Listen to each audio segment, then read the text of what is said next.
Here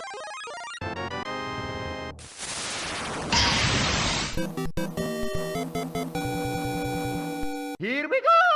Welcome to the Nintendo Power Zone. We are a video/podcast dedicated to bringing you the best Nintendo-related topics. And ladies and gentlemen, we are back using our brand new Skype format. So we've lost the live format of the show. Blame Google, not us. We hope to get that up and running sometime in the future. We'll figure something out, promise. But guys, we have some news to talk about. Not a lot of big news. It's been a slow couple of weeks. That's why we took last week off. We're back this week. And we have a topic. We haven't had a topic in a legit while. Today is going to be our Splatoon 2 Post Mortem. What we want to do is talk about what we thought about the game as a whole, how the game evolved over the course of its 2-year development cycle, and what we hope for the game going forward for Splatoon 3. Aside from that, we have a bunch of little news topics to cover, but that doesn't mean they aren't good news topics. So without further ado, I would like to welcome my co-host of the show, Blooz. How's it going, man? It's going good, thank you. Awesome.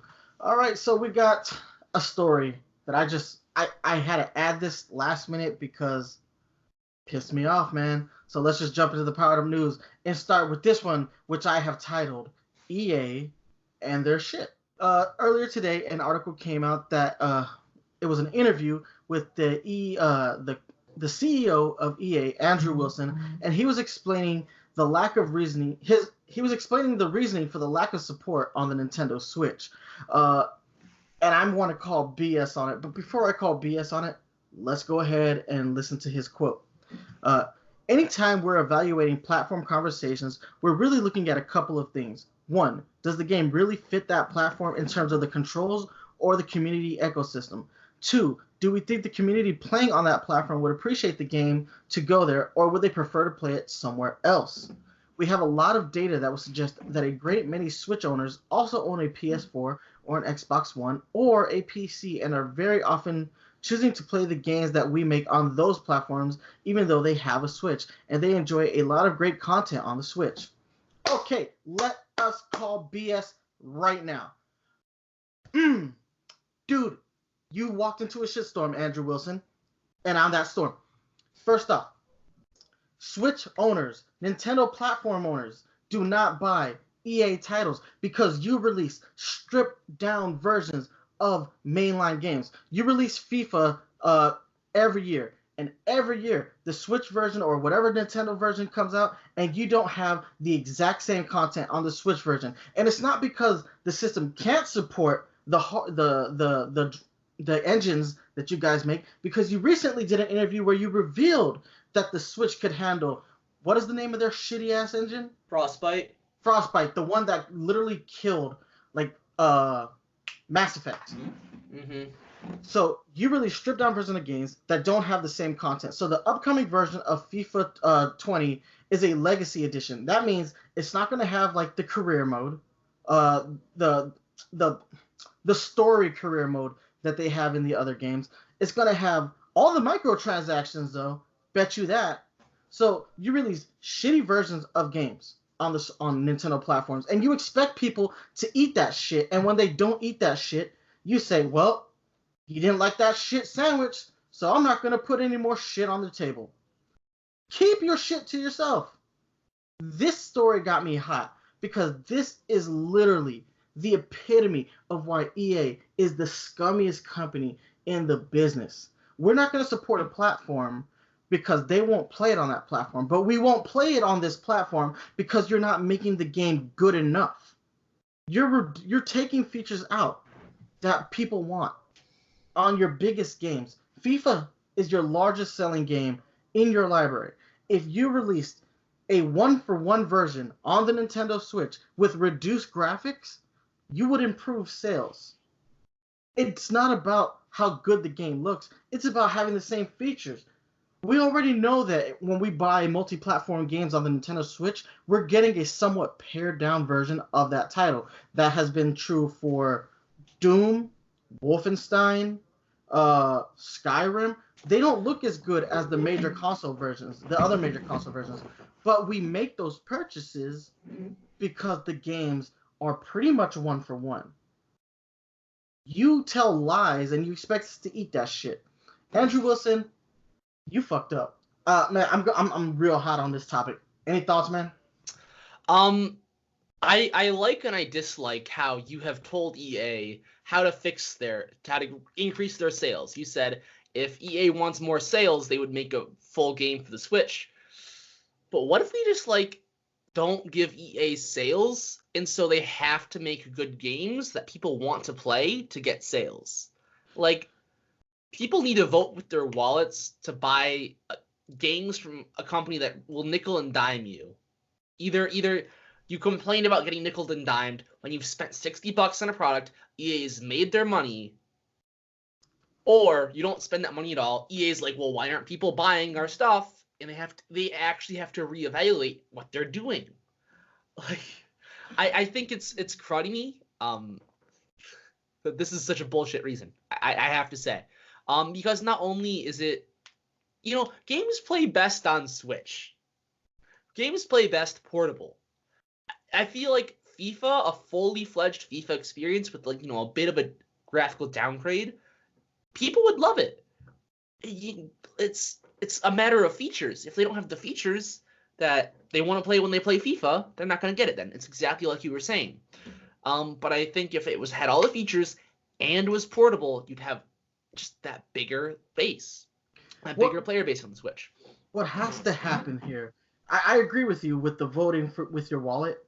The problem is that people are voting with their wallets in the wrong way. Yes. The only way for EA to learn anything is for people to just outright stop buying EA games, period, on any platform, PC, Xbox, PS4, and whatever platforms. Yep. And they made a complete, their money back on Anthem, even though people boycotted the microtransactions, stopped playing to make a statement. They don't care. They've made their money back. Yeah, you have to not buy Anthem at all. Period. Exactly. And it's just reasoning like this that it's so upsetting. I have an Xbox. I have a PS4. I have a Nintendo Switch. Which one am I podcasting about? The Switch, the Nintendo console, because it is my favorite platform of the three. Now, granted, there are some experiences I expect to get on my PS4, which is why I have a PS4. There are some experiences, not anymore, but there used to be experiences that I could get only on my Xbox, and that's why I had an Xbox. That's pretty good. Yeah, but there's a few. There's it's getting less and less as the console life extends. But there are titles that I buy specifically for each platform because of exclusivity, not because of console preference. And you are a third-party company. You have no exclusivity to speak of.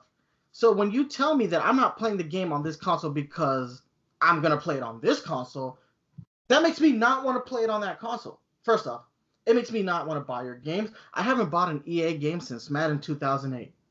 Just throwing that out there. They got the UFC EA game I bought. I have no clue. I think Ty the Tasmanian Tiger 3.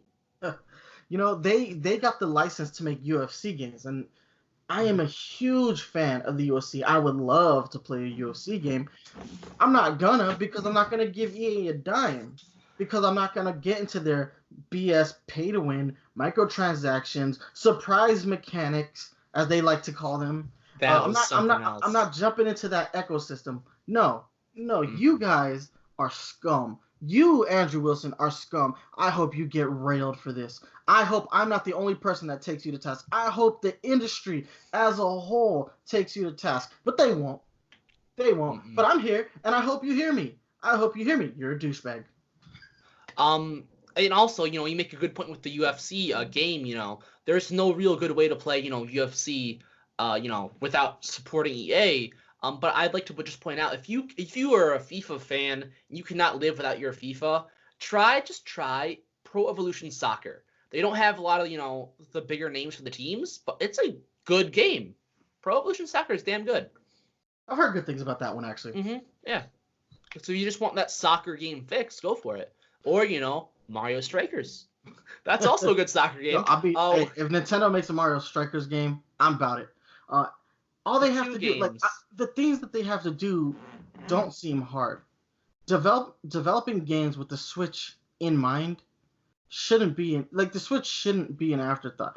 Like outsource the game, give them 90% of the development tools, and let them come up with a solution.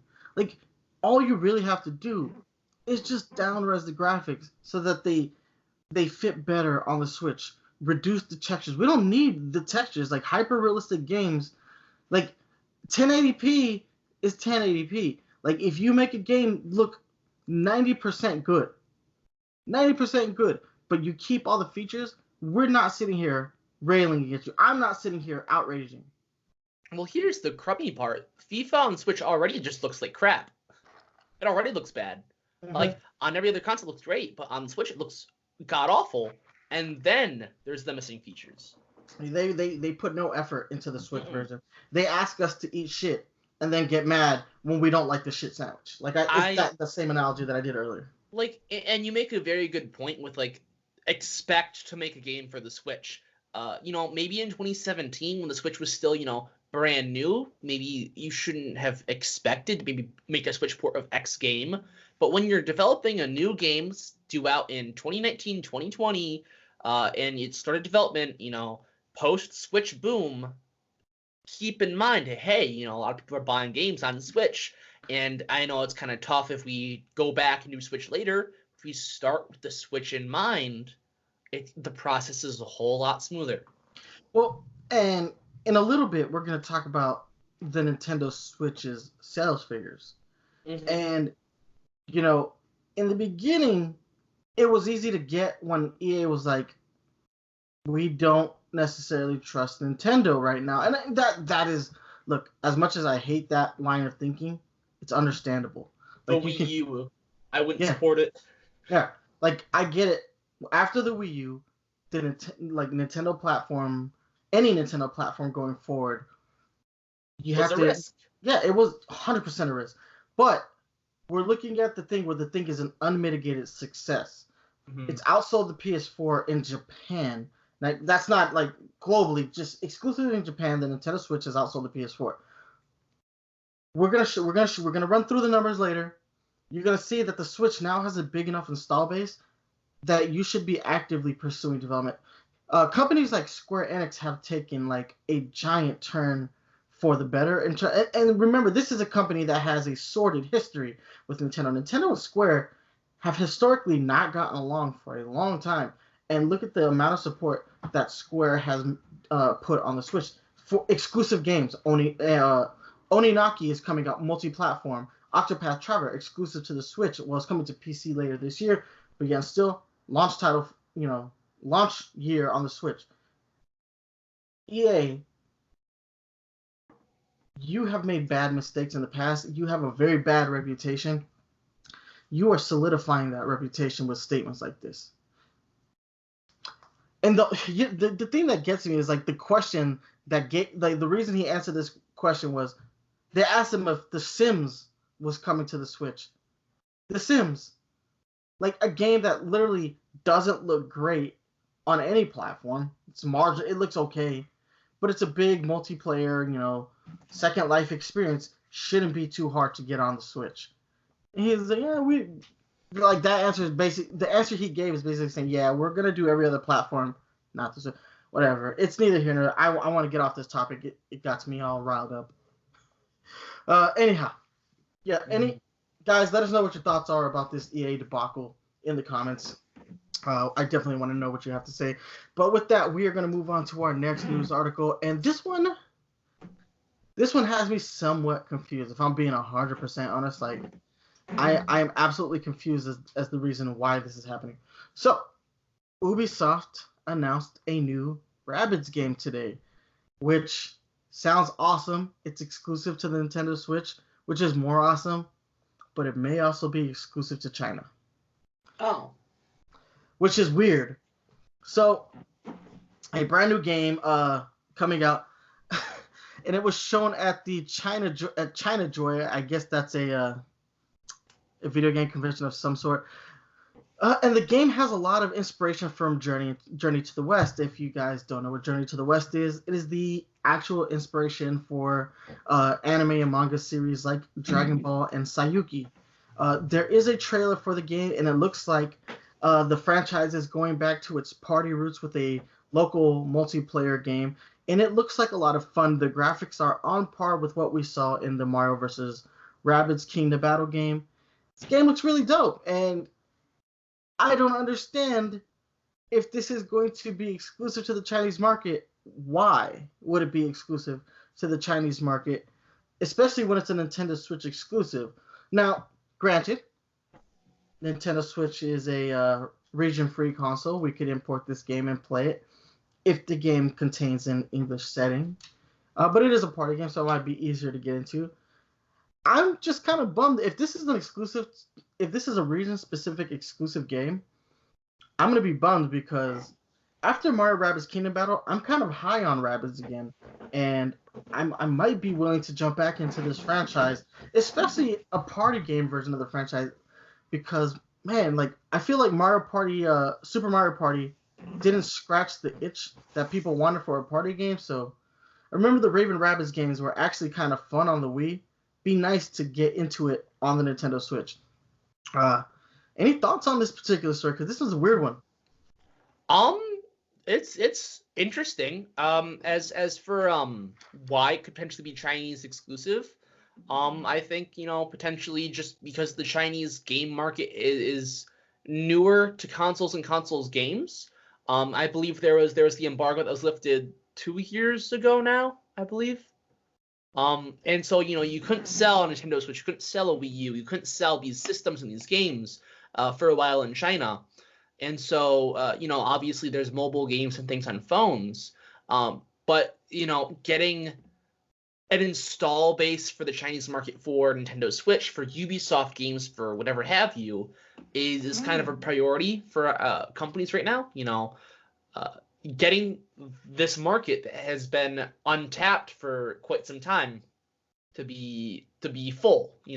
That makes sense? Yep. But it still doesn't make sense to make it exclusive. Yeah, well, to a degree, I know that recently Nintendo announced that they had partnered with a Chinese company, I think it was the parent company of Tencent, to make and distribute Switches in the Chinese market, mainland China, not Hong Kong. So that could be Nintendo asking for a favor. Hey, we're entering this market. We've got a good partner to enter the market with for once. Do us a solid, give us a region-specific game that could cater to the Chinese audience, which obviously the game having the Journey to the West reference, that's Chinese mythology, Chinese lore. That would really appeal to them. It actually kind of appeals to a lot of other Asian cultures as well, like Japan has taken a lot of influence from Journey to the West. Neither here nor there.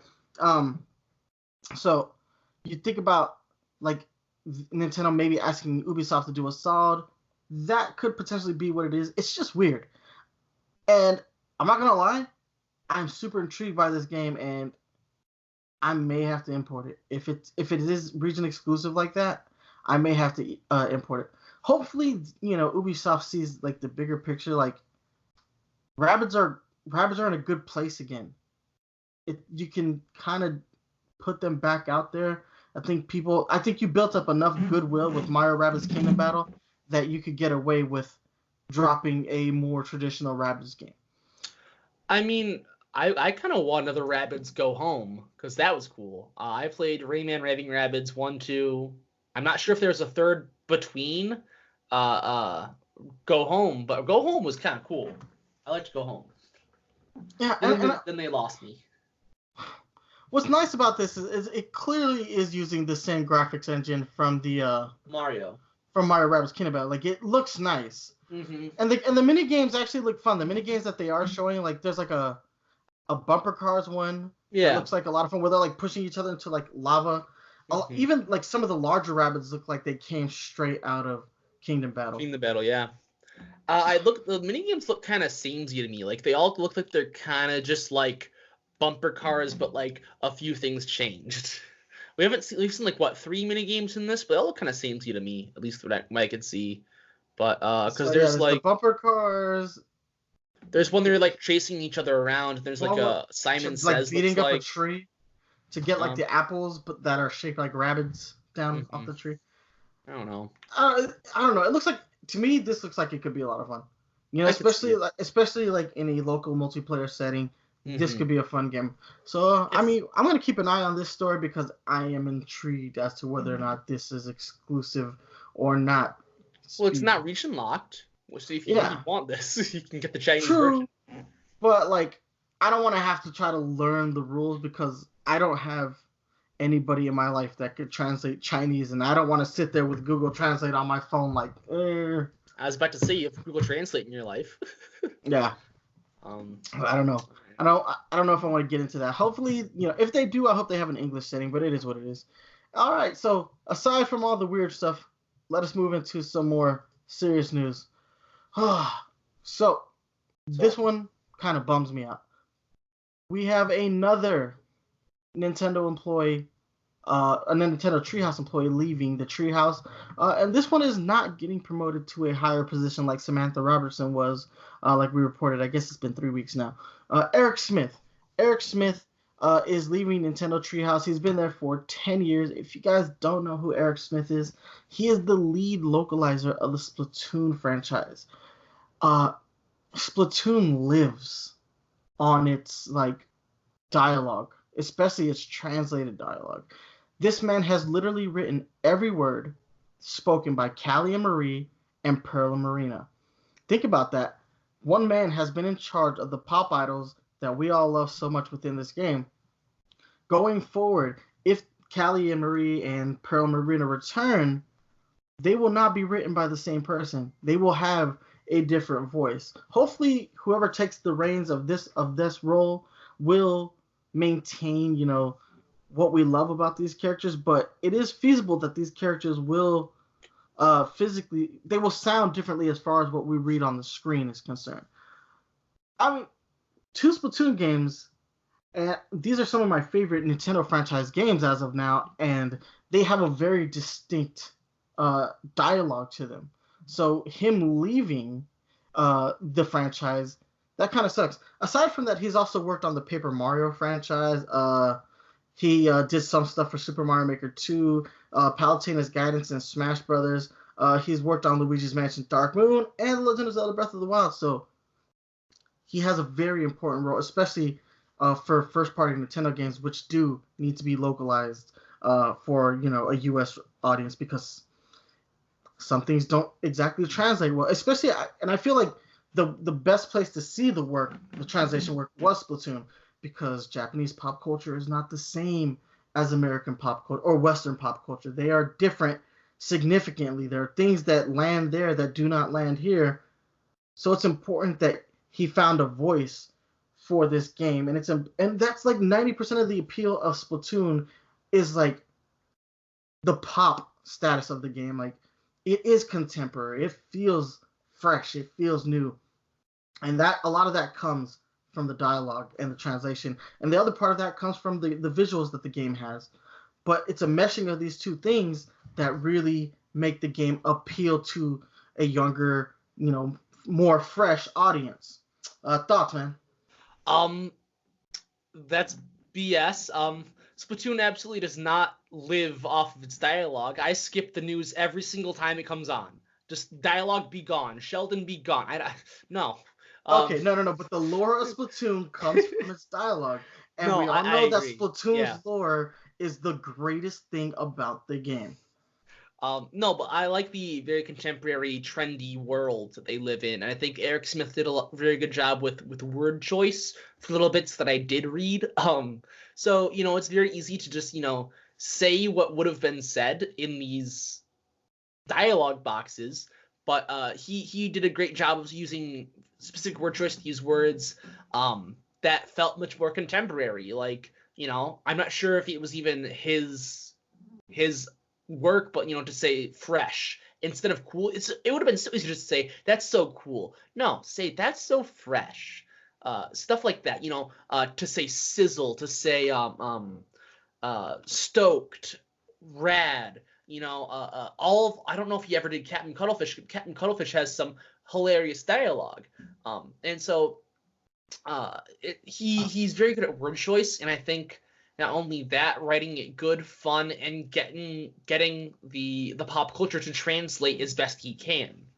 He did a very good job with. I think as far as if Callie Marie, Pearl, and Marina do return in a future game and or Splatoon 3 or whatever, I think they should keep the characters mostly intact since they're already established to have these kinds of how they talk, and I think in the future most idols should sort of follow the pattern. But let's say we get a whole new game. Let's play Splatoon. Came out before Eric Smith, after Eric Smith had left Nintendo. We might see the entire pop idols talk sterile, just monotone. Like, I think it's very, very possible that. But I think with Splatoon specifically, he set the groundwork, and whoever takes over from the future just needs to follow suit. And I think. Yeah, 100% agree. And going forward, if Splatoon 3 follows suit like with Splatoon 2 did, we will have new pop idols. So it's more of a clean slate, but it doesn't seem like Callie Marie and Pearl Marina are going anywhere. So they will probably have a presence, particularly in the story mode of Splatoon 3. At least that's what I hope for, similar to how they did with this game. Especially, we're going to talk about this in the topic. But yeah, happy about Eric Smith, his contributions to Nintendo. It's going to be sad to see him go, and he's a big presence at the Treehouse Live events. You always see him at Treehouse events. So it is going to be weird going forward, and it makes you wonder who's going to be picking up these positions at the Treehouse going forward. Because he's the guy I probably would have pegged to take Samantha Robertson's previous position. He always seemed like the number 2 guy at Treehouse, with her being number 1. So who goes to her position now, and who's going to fill his shoes? We are in a era of transition for Nintendo Treehouse, and hopefully this is a good thing. We don't, sometimes these things work out for the best, sometimes they don't. Either way, it's going to be an interesting time going forward. So we wish Eric Smith the best of luck going forward. Thank you for all the great things you did for Nintendo and for us, the Splatoon community. Because, your words really made this game better. Moving on to our next story, the Smash 4.0 update dropped yesterday, and it dropped with a cool 22-minute live stream from Masahiro Sakurai, where he showcased Hero from Dragon Quest. All versions of Hero, all 4 versions. He showed us the mechanics of the character, and then we got all the content that's coming out for Smash Ultimate, which is a lot of different changes that got made to the game. First off, let's start with Hero. I didn't get a chance to play with Hero yet because I was trying to learn the matchup against it, so I haven't utilized the character, but I did play against it. What are your thoughts on the character? So I did play as Hero. He's like the worst sword of any sword user. So it's a powerful sword. It's got, similar range to Robin's 11 sword, which is like the shortest range sword, I think, of most sword fighters, if not all. So I'm not sure who has the longer sword between Robin and Hero, but they're both very short swords with very low range. And he doesn't have the best sort of frame data. His attacks, they come out very slow. They have a bit of end lag depending on the move, and that's very disheartening. But I think that's the main balance, because his attacks hurt. He swings that sword, you're gonna go flying, no matter what attack it really is. So whether it's like a neutral air or a smash attack, you're probably gonna go flying. It's satisfying to hit someone with that sword. Well, I was playing as Pichu, and he was smacking me back. As far as the specials, I think that's where people are looking at Hero and being like, that is not okay. Yeah, he seems like a little OP, especially that one move where he just blows like the entire field up. Is that Magic Burst? Yeah, it consumes all of his magic though. So if you can like avoid it, because it's very long startup, and it's assuming you have a good distance away. It's a long startup. It's punishable if you survive. You can shield it. And oh yeah, if you just throw him off, he can't recover because he has no magic after that. True, but like if you just somehow get caught by it, that's it. That's it for you. I didn't like. I don't know. I like how visually some of his moves look though. If I'm being honest, like his I can't remember all the names of his moves. I hate using zoom, but zoom is just like it's nothing like special visually, but like you're like, yeah, this is Dragon Quest. I just fast traveled. Like, because zoom is the sort of teleport fast travel spell you use. It has a fun little sound effect, and he can do that, and it's great. So aside from Hero, like I think Hero was a good addition to the game. He's not a character that I'm super interested in just because I haven't historically been the biggest Dragon Quest fan, only having played like 2 or 3 games in the franchise. But there were a lot of additions. He got a total of 8 songs dropped for his character. His stages don't seem that different from one another, so I thought those felt a little uninspired. Because they felt very similar. It's like one is just like you just see the area the whole time. The other stage is kind of floating about. I was like, that's kind of lame, but it is what it is. I think it's very pretty. Well, yeah, but it reminds me of the Pokemon stage. It reminds me of Prism Tower. Yeah, it reminds me of Prism Tower. It also reminds me of It reminds me a lot of one of the Zelda Tower. stages. Yeah, a lot. Skyloft? Yeah, Skyloft, Umber Clock Tower. No. Any stage that kind of floats about like that, where you kind of see everything. The way I see it, it's more like Umber Clock Tower, and it's just very beautiful. So I see it more like Umber Clock Tower because the platforms that come in and out operate very similar to Umber Clock Tower's platforms that would go in and out. But I think I like it better than Umber Clock Tower because the camera always would shift for the platforms in Umber Clock Tower, but I didn't see that as much here, as well as the mimics. Obviously, you'd have to be playing with items and hazards on for chests to mimics to work, but I think it's nice enough if you are playing with those rules to have some fun with it. It's got some nice twist, and it has a nice Dragon Quest sound effect when you open a chest. I thought it was cool. It's very pretty, for sure. I mean, it looks nice. It just didn't feel like it. I found it to be like a very unimportant stage in the grand scheme of things. I don't even think it's gonna be like one that you see a lot in the tournament scene. It's there. Well, will it be legal is also a question. I think it could be. It depends. Oh yeah, we'll have to see. I mean, it's not like we don't have tournament legal stages that do have platforms that drop in and out. The stupid Animal Crossing stage that everybody plays on all the time. Town and City, yeah, I hate that. Delfino was legal for a while, I think, in Smash 4. Yeah, and they removed it. Yeah, for a reason. Probably the same reason here. Gonna be honest. Delfino was such a great Pikachu stage. Oh, too great, yeah. Anyhow, aside from that, the other additions to Smash 4 were the following. These characters were added to the Spirit Shop. Slime, Draki, Great Saber Cub, Golem, Liquid Metal Slime, Cetacea, and the Hero's Comrades. On the online front, the tournament mode, or tourney as they're calling it, has been added. You now have a spectate mode where you can now kind of bet who wins the match, and you get in-game coins for that you can exchange in the shop. And videos. No, you don't get coins. You get points, which are separate from the gold you get in using the shop. And the points can be used in a separate shop. Yes, you're right. You're 100%. And now videos can now be played repeatedly in shared content. In addition, a will be added automatically whenever you save posted content. Aside from that, there were the the Mii Fighter costumes that got added. So if you like doing that with your Mii Fighters, you have that. The Final Smash meter. Oh, I love this change. I love it too. Because there's no excuse to make the Final Smash meter tournament legal going forward. It is now a timed mechanic. So you have 20 seconds to use the Final Smash meter or it will reset.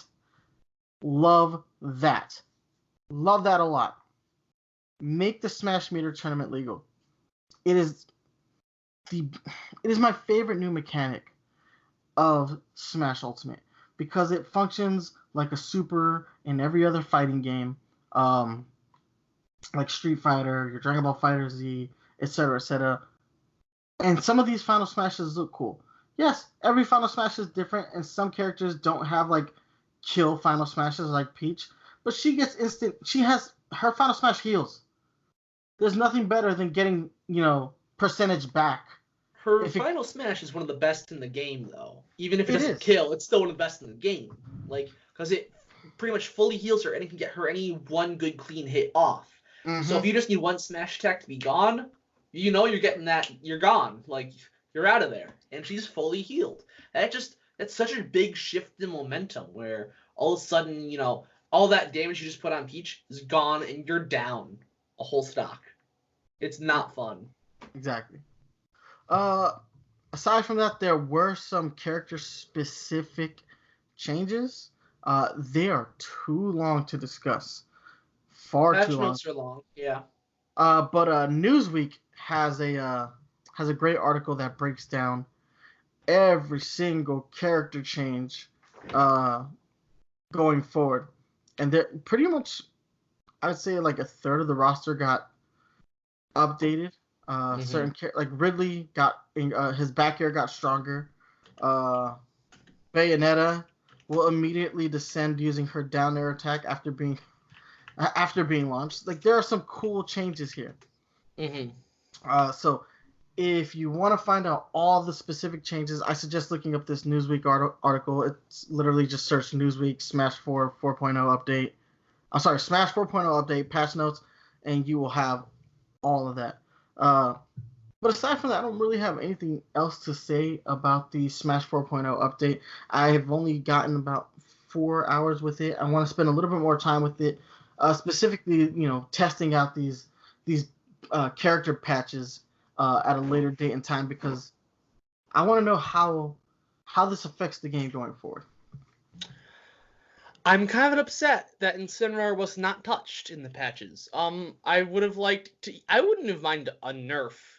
I just wanted to see, like, because it's just now after 2, patches where Incineroar has not been touched. I'm like, Incineroar is not getting anything. They think Incineroar is just perfect the way he is, but I think Incineroar would be great if he had more mobility, speed, and power. Well, they nerfed Pichu. They nerfed Pichu, which Pichu was like my favorite returning character to this franchise, and now he does more damage to himself. Although it hasn't been like a significant hindrance to my playstyle, it hasn't affected me too much. The issue with Pichu is that he's now easier to hit as of the last update. Yes, yeah, they increased his hitbox. Like, literally, now you can hit his ears and he gets hurt. All right. Aside from that, yeah, I have nothing else to say on the Smash 4.0 update. I am excited about it. I'm glad it's happened. I'm glad we have new characters. But I'm ready to find out who the next new character is. Banjo. Yeah, after Banjo. Isn't there one more? Is there only one more? Is there not 2 more? I'm pretty sure we have at least one left. Yeah, 3. No, it's 3 we currently have, then 2. So we have 2 more. All right, 5. so yeah. 5 total. Yeah, let's get these new character reveals out there. Just give us some hints, Nintendo. Danny Phantom and Shrek. Colin. No. I love Danny Phantom, but no, we don't. No, I refuse. Only video game characters. Oh, okay. Look, we already got Akira Toriyama characters in this game. So Dragon Ball fans, be happy enough. Okay. All right. So now we're going to talk a little bit of boring news, but I don't actually think it's that boring. We're going to talk about Nintendo's Q2 financial results, because we're going to get to talk about some hardware and software sales. So as of yesterday, Nintendo released their Q2 software results, and the Switch hardware sales were at 2.13 million this quarter, and that is up from 1.88 million in Q1 of last year. The total Switch hardware sales are now at 36.87 million units. We are approaching that 40 million units range, which we have Luigi's Mansion and we have a Pokemon game coming out at the end of this year, 40 million seems like it's right around the corner. Especially like pair the Pokemon game up with the upcoming Switch Lite. A Switch Lite and Pokemon will sell. Not to mention the revision to the OG Switch, which is going to have the increased battery life, which is launching on August 1st, I believe it is. So you have new Switch hardware that has an increased battery life. You have the Switch Lite, which will be out a month later. You have two separate SKUs on the market. One that's a little bit more child friendly. 40 million units is legit right around the corner. As far as software sales are concerned, they were at 22.62 million for the quarter, and that is up from 17.96 million in quarter one of last year, which that's a pretty big increase. That's, we're talking about 5 million more sales. And you look at what games came out at the end of last year: Pokemon Let's Go and Super Smash Bros. Ultimate. You can say that those games account for a big number of that. Total Switch software sales are now at 210.13 million software units sold. I saw another article that says as of now the Switch has the highest attach rate of any other console on the market, which is crazy. They still have some 3DS hardware sales numbers here. I'm going to gloss over that. The 3DS is dead as of the announcement of the Switch Lite. It is officially confirmed by me. Yeah. Yeah, the 3DS is dead. Long live the era of the Switch. They also give us some smart device IP related information. They had made 10.005 million yen off of smartphone games. That does not include Dr. Mario. That's everything up to Dr. Mario, pretty much. This is good for Nintendo. These numbers are really good for Nintendo. They're showing that the Switch, after 2 years, hasn't actually slowed down the way that a lot of people would like you to think it slowed down. We're seeing an increase from year over year, which is nice. It shows that the people are still buying the Switch, but they're also people who have the Switch are buying a crap ton of content for the Switch, which is also really nice to hear, because you wonder how well certain games are doing, and it's are they really doing that great? They're announcing great games, and you think they're selling well. This is confirmation that these games are selling well. Speaking of games selling well, let's get into sales numbers for software, because we have those too. So we have our top 10 best-selling first-party games on the Nintendo Switch. Number 10, Mario Tennis Aces is now at 2.75 million. 1-2 Switch is at 3.01 million. This game, people are still buying that game. Super Mario. Cool experience. It is a cool experience. I grant you that, but it's not a game that I actually play a whole lot of. Oh, of course not. I've literally whipped it out at maybe 1 or 2 parties. Yeah, twice for me. Yeah, New Super Mario Bros. U Deluxe, which is a port of a Wii U game, 4.10 million units, which that's a really surprising number for me, especially when we all knew that Mario Maker was right around the corner. Super Mario Party is at 6.99 million units sold. Splatoon 2 is now at 9.02 million. Pokemon Let's Go Pikachu and Let's Go Eevee sold a combined 10.98 million units. Breath of the Wild sold 13.61 million units. Smash Brothers has now officially outsold Breath of the Wild at 14.73 million units, which is a whole lot of copies of Smash Brothers out in the wild. Super Mario Odyssey is going to be dethroned next at this rate. That game is at 14.94 million units, and the game that's never going to be dethroned on the Nintendo Switch is number 1 software sales. Mario Kart 8 Deluxe, 17.89 million units sold. Mario Kart 8 Deluxe, which is a port of Mario Kart 8 for the Wii U, has now sold 17.89 million units. That is a big number. We have 2 ports in this then, or 3? We Only have 2, right? 2 ports. Super Mario Bros. U and Mario Kart 8 Deluxe. I mean, Breath of the Wild, kind of Yeah, I'll that classify that as a port. You're right. Yeah, I just forget sometimes, but it is in fact a port. This is cool news. Like, it's crazy to think that Mario Kart 8 Deluxe has sold that many units, and it got a weird bump in sales after Crash Team Racing got announced, which I thought I was like, why are people buying Mario Kart when Crash came out? I was like, is this like a spite thing? This game's selling. I think it's like people, oh, I really like Crash Team Racing, but I want more of it. You know what game has more of good kart racing? Mario Kart. You know, that makes sense. I do want to talk about one game on the 3DS as far as sales is concerned. Mario Kart 7 on the 3DS is the #1 selling game on the Nintendo 3DS at 18.38 million units. It's such an old game at this point, too, is the craziest part. But it deserves it because it's Mario Kart. But look at how quickly Mario Kart 8 Deluxe has almost overshadowed it. Yeah, 17.89 million units for Mario Kart 8 Deluxe versus Mario Kart 7 at 18.38 million units. And the Nintendo 3DS has a much larger install base. The game keeps selling like that, and it's going to overtake the 3DS game, which I didn't think was possible. That's insane. Like, no, this bothers me even more though. You see like the attach rate for these big first party titles, these big games, and you think that EA can't put some shit out of their ass and release a good game. There are damn near 40 million Switch units out on the market right now. The attach rate is higher on this platform than any other platform currently. Why can't you make a good game, EA? Yeah, I'm back at you, Andrew Wilson. You think I forgot? No, seriously though. These are good numbers.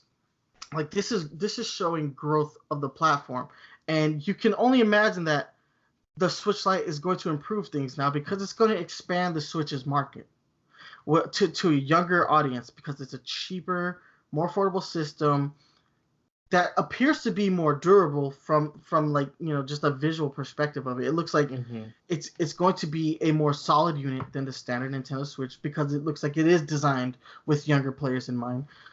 So I can only imagine that come this holiday season, if Nintendo Switch doesn't get to like 39 million units after this, you know, holiday season, that would be more worrisome because you have Pokemon, and you see here that Pokemon Let's Go 10.98 million units combined, despite people saying they didn't want it. And now we have this new Pokemon controversy. I'm not sure if this new controversy affects the sales of the game. I think we get close to these numbers again, despite all the drama. I've been thinking it over while we've been talking about this, and I wouldn't be surprised if we just like overshot and got to 50 million or close to 50 million by end of 2019. Like by 2020 January 1st, like I think we could either get close to or past 50 million. Like I think it's scarily possible.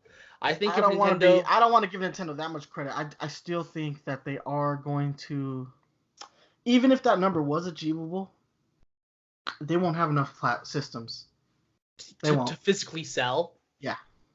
Because you think they're dividing production of the current Switch for the Switch Lite, and they're gonna stifle? No. Stifle? I don't know. Yeah. I just don't think that they are going to have enough Switch Lite on hand. That's fair. Like, and that's gonna be the one that's going to really do a lot of the selling this holiday season. I think when it comes to what's going to be important this holiday season with the new Pokemon game, with Luigi's Mansion. They're clearly the games that are coming out are reaching for, you know, the younger audience as well. So they need to have, you know, the Switch Lite's is gonna carry the weight of the sales of those games. I can guarantee that. People are gonna be like, oh snap, a more affordable Switch and a new Pokemon game. I'm gonna get the cheaper version of the Switch with that new Pokemon game, and I'm gonna be happy. That's what they think is gonna happen, and there's not gonna be enough units to accommodate the need that Nintendo's gonna. Then there's not gonna be enough units to accommodate the need. It essentially is what I'm trying to get at. I really can't talk today. But yeah, don't worry. Yeah, there's not gonna be enough, and Nintendo's gonna miss the mark because that's just what Nintendo does. Unfortunately, they always miss the mark. even when they have the hottest product on the market. Okay. I see your logic, yeah. I just have to be as realistic as possible when it comes to Nintendo.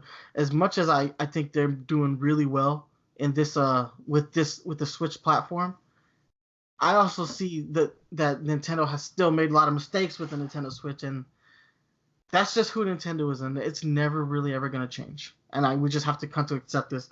We'll be happier in life if we accept these problems. I feel like I'll be more stressed out when a new console launches than happier. That's another thing. Historically, when Nintendo has a really good console, the next console line suffers significantly. So like everything is sunny right now with the Nintendo Switch, but if history tells us anything, we have to be wary about the Switch 2 or whatever they name the new console, the Switch U. Oh god, they might actually name it the Switch U. I hope they go back and call things Game Boy again. Like, I really wish it was called the Game Boy Switch. Just to feed into my nostalgia there. Speaking of the Game Boy, just out of nowhere, today is the 30th anniversary of the Game Boy in America. Mm-hmm. But with that said, that's going to wrap up our Powered Up news. So guys, what we're going to do now is we're going to take a 5-minute break, and when we come back, we're going to jump into our topic, which is our Splatoon 2 Post Mortem. We are going to put this game into the grave, metaphorically speaking. Anyway, guys, with that, thank you. We will be back in 5 minutes.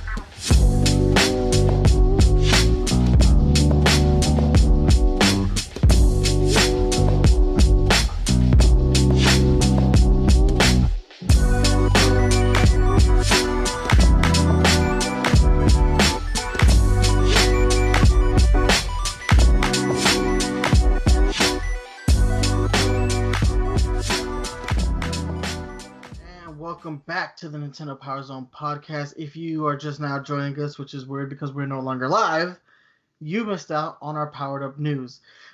So going forward, we are going to get into our Splatoon 2 post-mortem. So with that, I've written a statement that I would like to read real quick.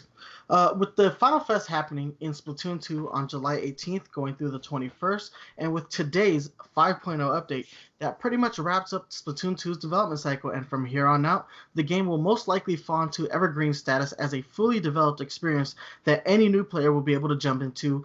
Similar to games like Smash Brothers and Mario Kart and the other evergreen titles that Nintendo likes to make.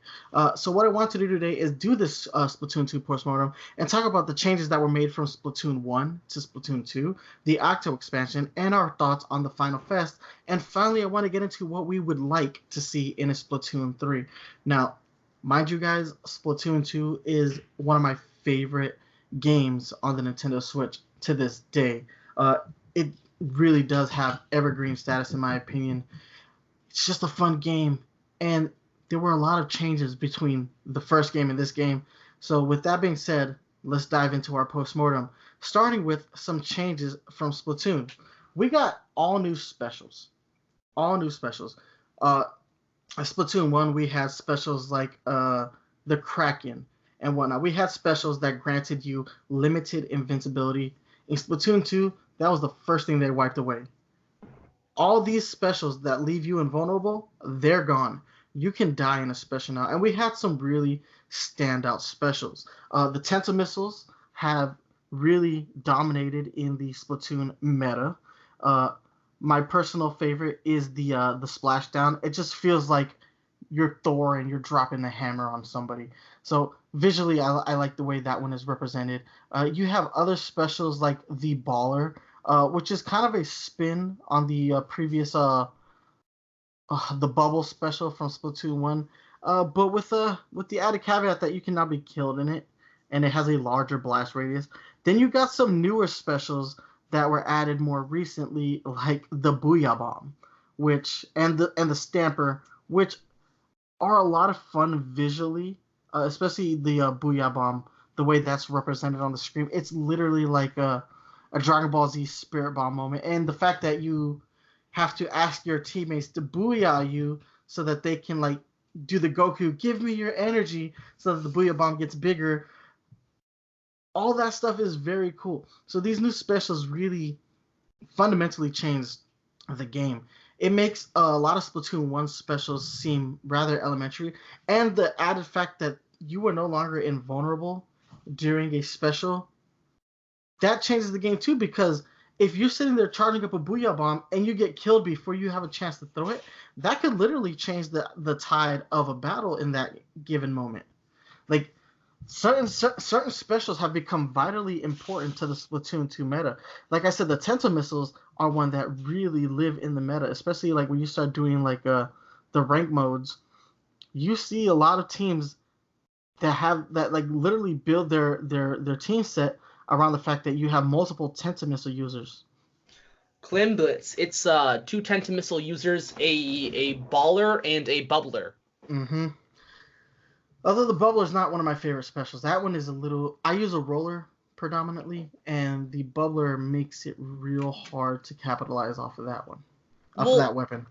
What you would do is you would, specifically for Clan Blitz, it allows you to get in to the opponent's base. So you have, all your clams at the ready, and then someone throws at the bubbles, one person explodes the bubbles with the baller, and then you just throw all in. So, I mean, it's very dependent on the mode, too, but Tenta missiles are a mainstay in pretty much all modes, and you'll develop, your other super weapons around, maybe in the mode, or just what you personally like. Personally, I am a big fan of the Splashdown, since it's simple, it's easy, it's not the best, but it's simple, easy, it's on a lot of weapons that I like the normal just splatter shot. I like it a lot. One of the bigger things that I miss from Splatoon 1 is the Echo Locator, which I like and I dislike that it's not back, because Echo Locator was great, but it wasn't, I think... So I guess that they had a theme, I want to say, for all the specials this time, where they're just all fun, and they all ink and kill. That sound like accurate to you? Where none of them are like utility specials. Like, there was a lot of utility specials in 1. Yeah. Which were cool. Like, Echolocator was busted. The whole team, yeah, I know exactly where you are. You can't even hide in your ink anymore. Pinpointed. I mean, there are clearly 2 weapons in Splatoon 2 that take a lot of, influence from Splatoon 1. The Tenta missiles are an offshoot of the Ink Strike. Now, granted, the Ink Strike was better at inking territory. You didn't have to worry about, locking on to, an opposing team. Now, granted, that was because of the removal of the gamepad. This is a good compromise of somehow maintaining the special. But then you have the Stingray, which is like an offshoot of the Killer Whale. But you actually have a certain range of motion with the Stingray.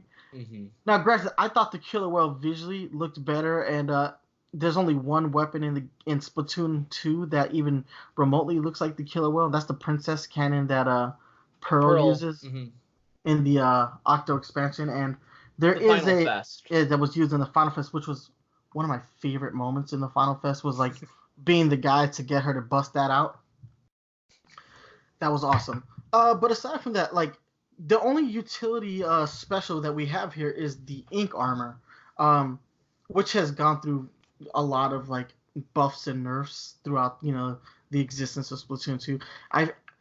Very useful in a pinch is Ink Armor, but as far as getting a kill off of it, it's impossible. But yeah, I do enjoy a lot of the specials.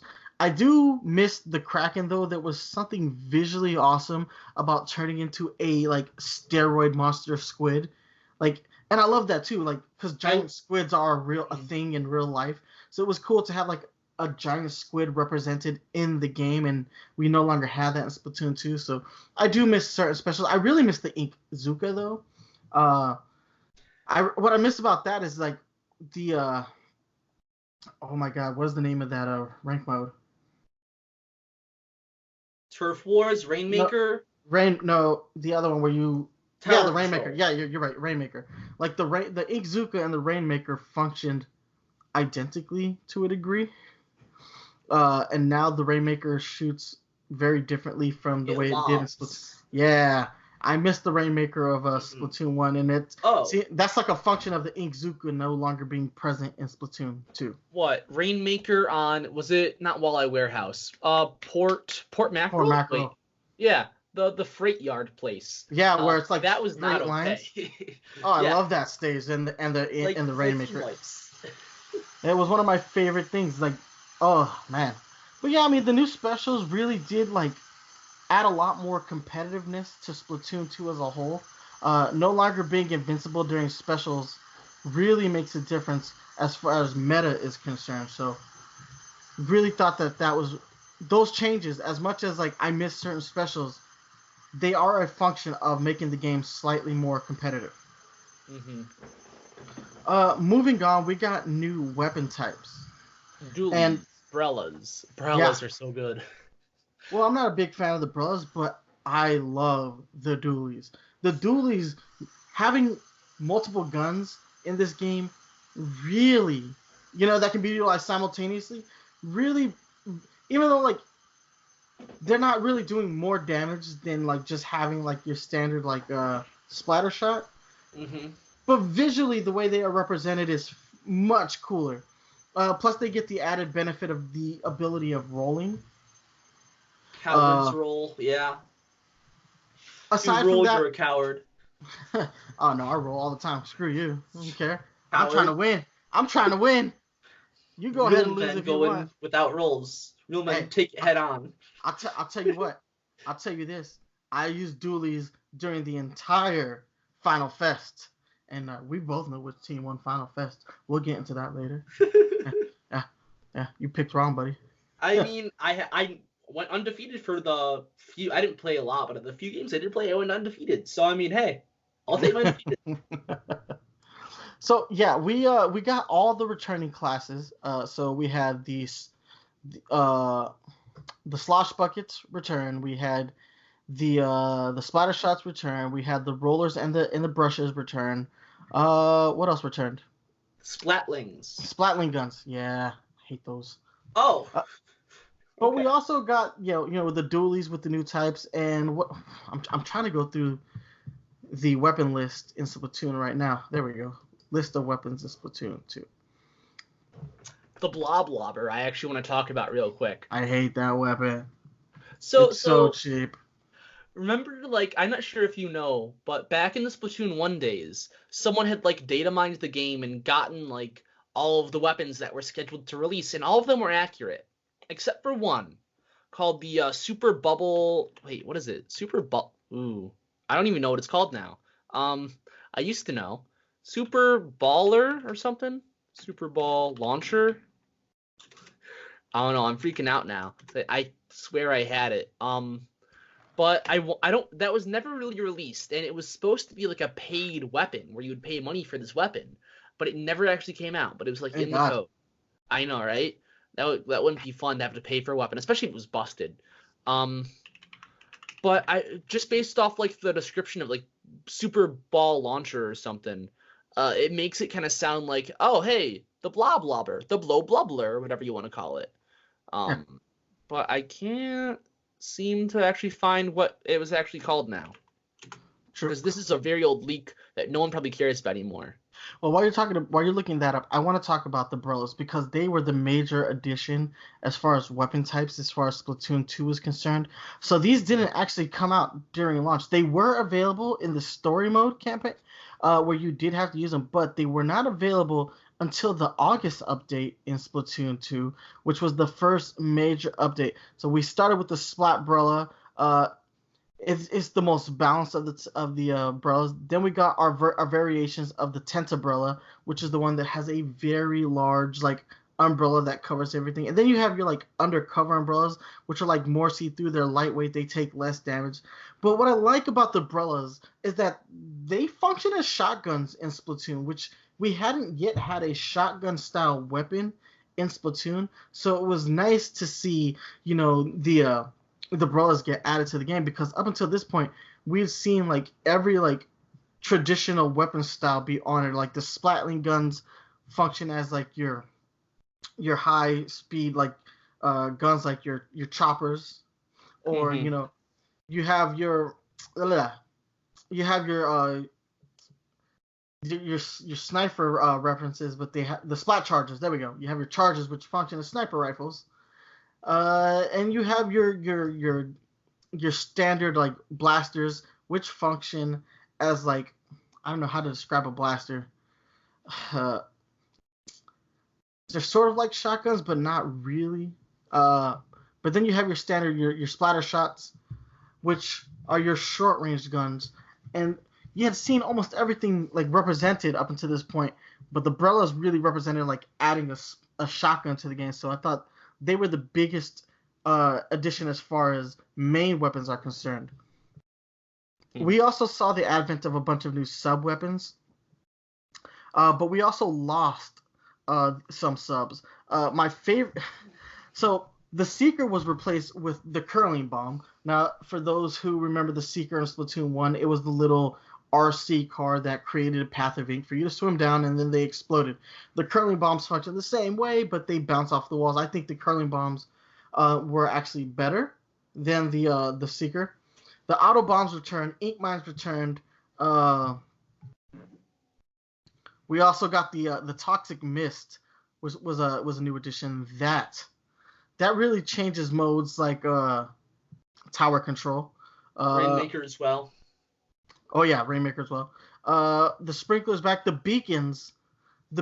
As much as I love these items, I feel like they took a hit because of the fact that the game no longer uses the gamepad. And jumping to beacons is actually a little bit more of a tedious process. They are still super useful in both games, but as far as function is concerned, they work better in Splatoon 1 because you have the mini-map on the gamepad. Yeah. Super jumping in general is kind of hard. Now, we lost the Disruptor. That was exclusive to Splatoon 1. The Auto Bomb was new to Splatoon 2.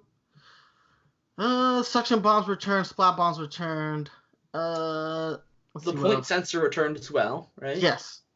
So, like, the sub-weapons, we also got the new ones, like the Torpedo, which is relatively new. New addition. Like, I'm surprised at how just many, like, completely new things they added at the end. Yeah, and the same for the Fizzy Bomb, which is like shaking up a can of soda, which visually is like one of the funniest sub-weapons in the game. Oh, for sure.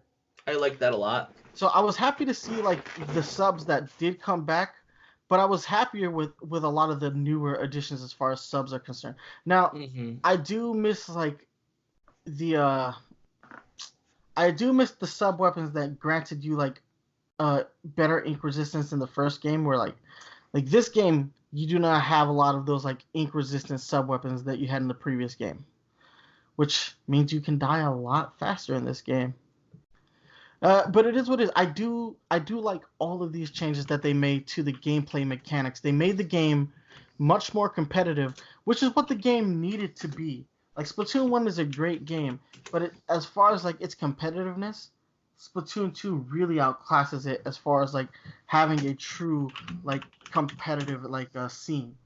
And we've seen like multiple world tournaments for Splatoon 2. We only had the one in the original Splatoon game, so it goes to show that Nintendo has actually taken note of the changes to the gameplay and said, "Hey, this game is more competitive now. We can actually like do these things with the franchise," which is nice.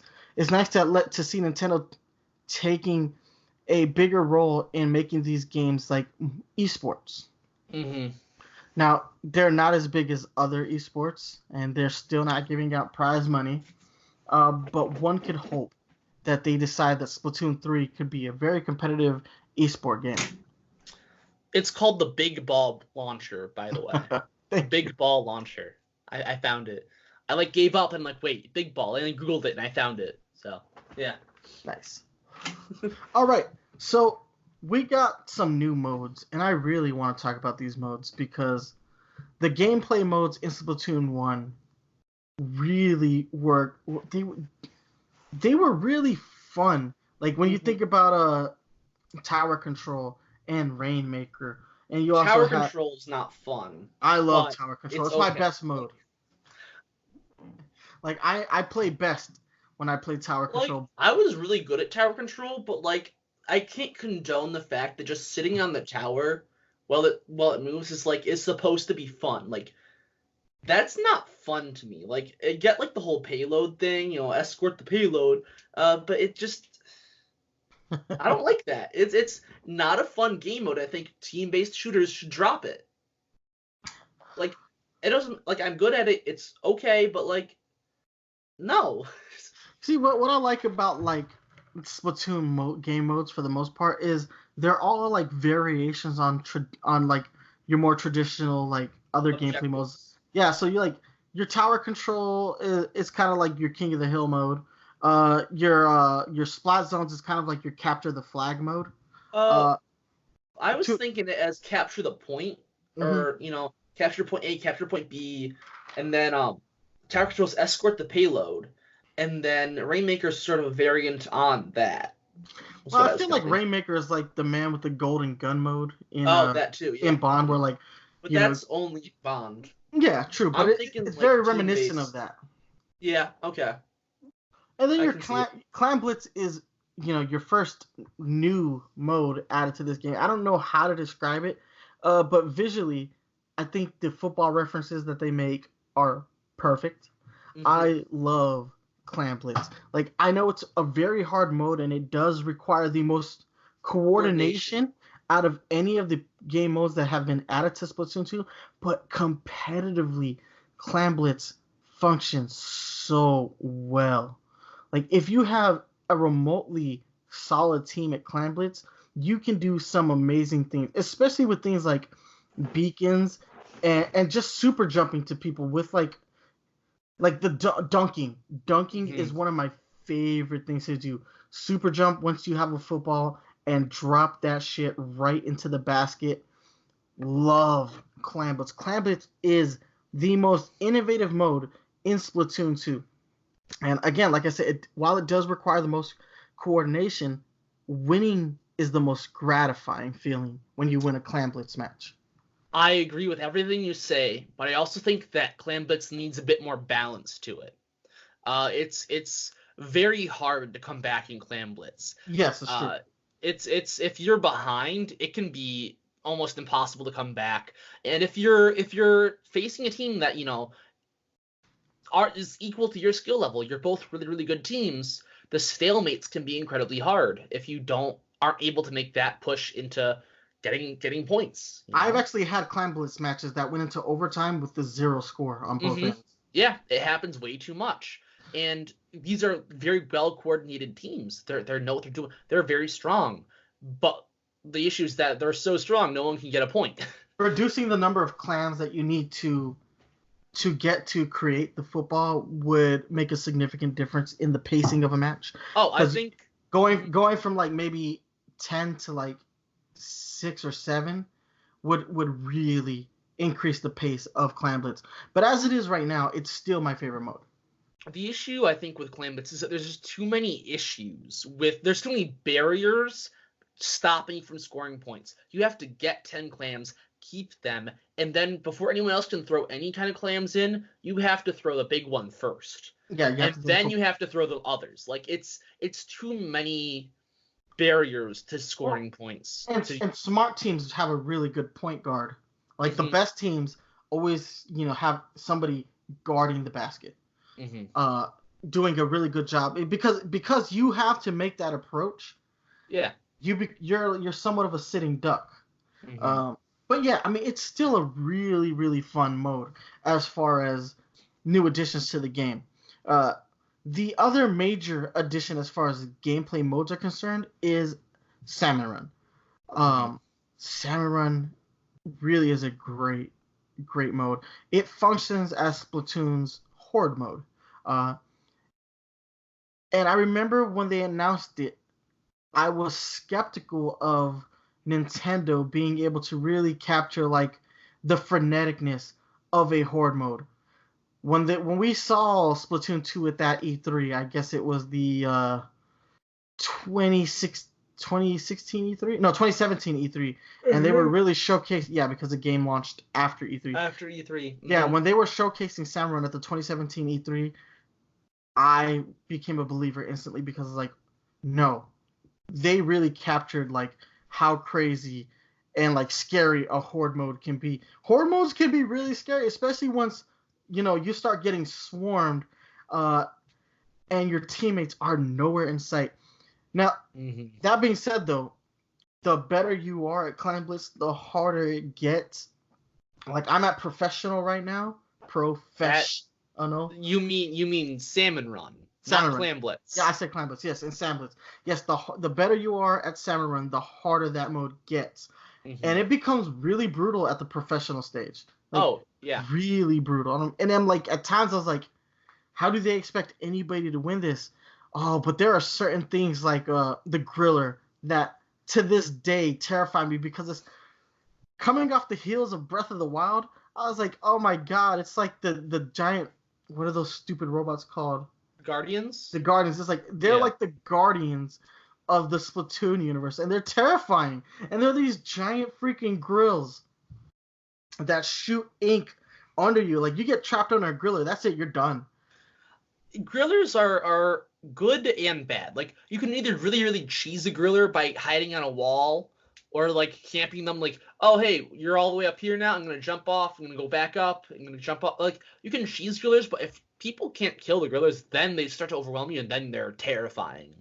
So grillers are very hit or miss. Once multiple grillers hit the stage at the same time, like if you're being chased by like 2 at a time, you're like, it gets really, especially because Salmon Run, the weapon set is different every time you play. Some weapons aren't conducive to killing the griller very well. Like, if you have like one of the bad rollers, really hard you can't even hit it. Like, you go too low.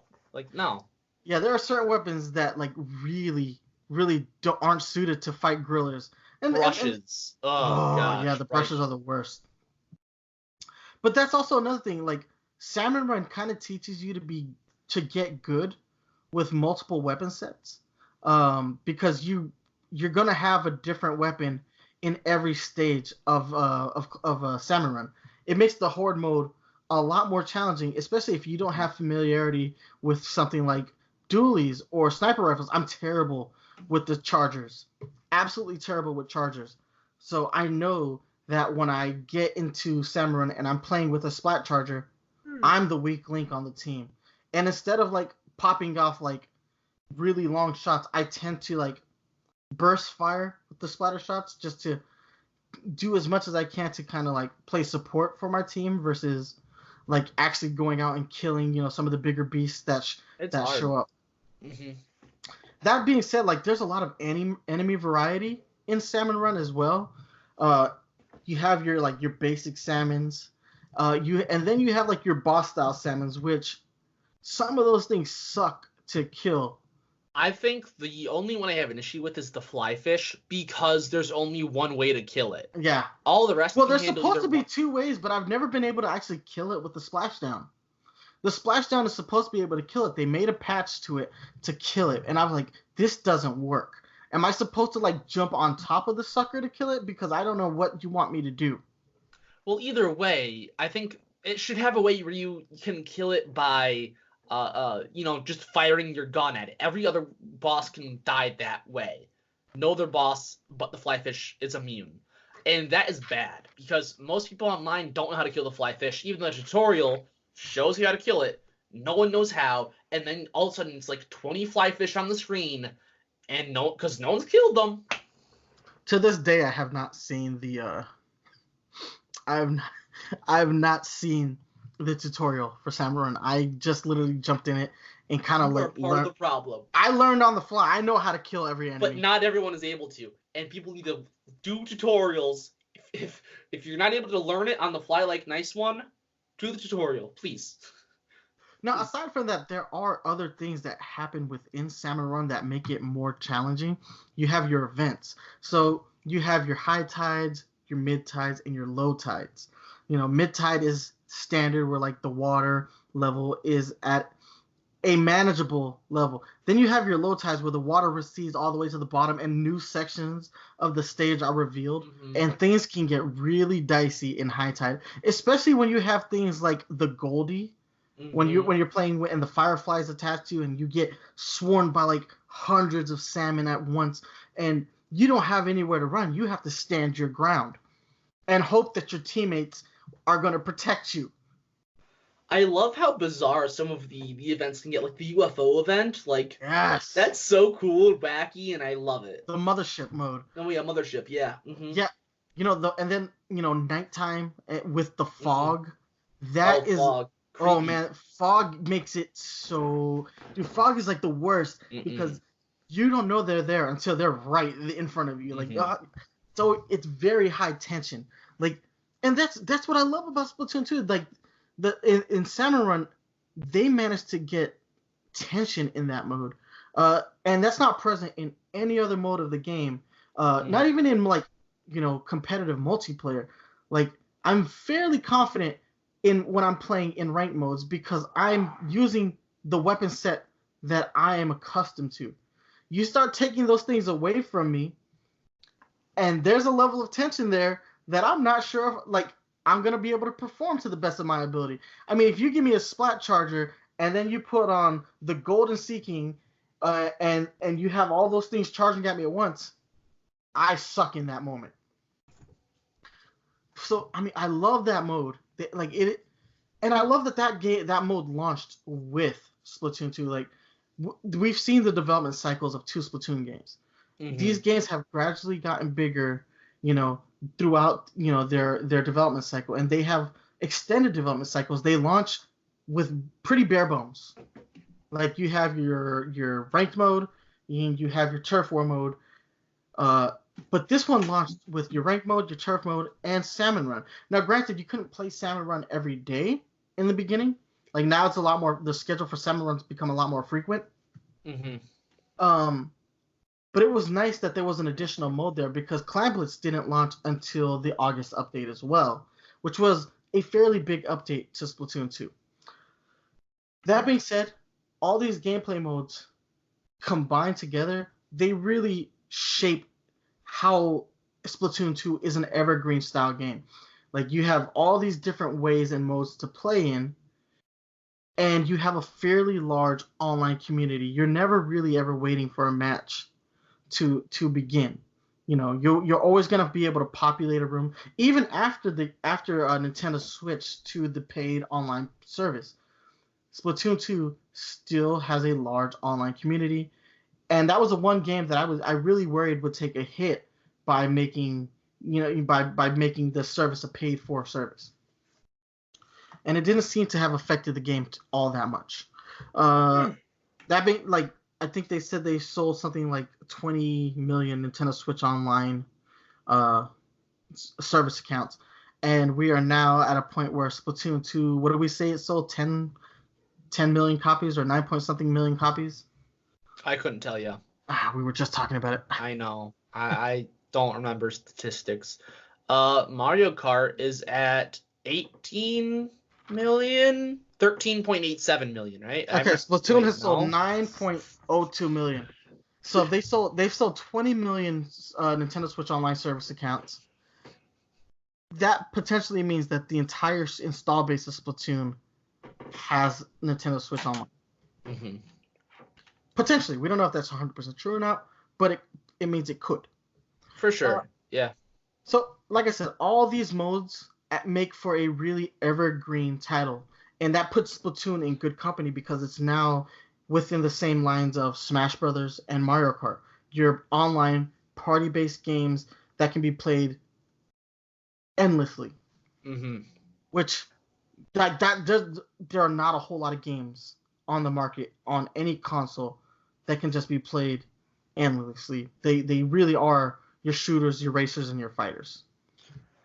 I argue Pokemon can, but it does have a definitive start-end point in terms of story and whatnot. But you can play Pokemon for as long as you find Pokemon fun in that playthrough. True, but I would throw Pokemon in there with the evergreen status because it does have a competitive aspect to it. But it's not a racer, fighter, or shooter. True, it's an RPG. It's your rare RPG. Yeah, it's your rare RPG that can break into that mode. For sure, yeah. All right. So moving on to our next addition to Splatoon 2, we had a more fleshed out story mode than we did in the first game. I will say this. as much as I enjoyed the story mode in Splatoon 2, it really was a more expansive version of the original, but with less lore. Splatoon 1's story mode gave you a lot of lore, especially in the diary. Mm-hmm. And Splatoon's lore has become... People love the lore, myself included. The lore of the Splatoon universe is really engaging. It's this post-apocalyptic world where humans have gone extinct and the world has become repopulated by squids that anthropomorphic squids that can change their form, and octopi and other denizens of the sea world. It's an interesting theme. You could I don't even know how to describe that better than what I just did. But it makes for like a great story, and I felt like Splatoon's 2 story mode, even though they like ramped up like the challenges and they added all this cool stuff to the game, they removed a lot of the lore from the game, which made the experience seem a little bit more hollow. And then the final boss, not as good as the final boss in Splatoon 1. Like Splatoon 1's final boss was like, these are all the things you learn throughout the course of playing the story mode.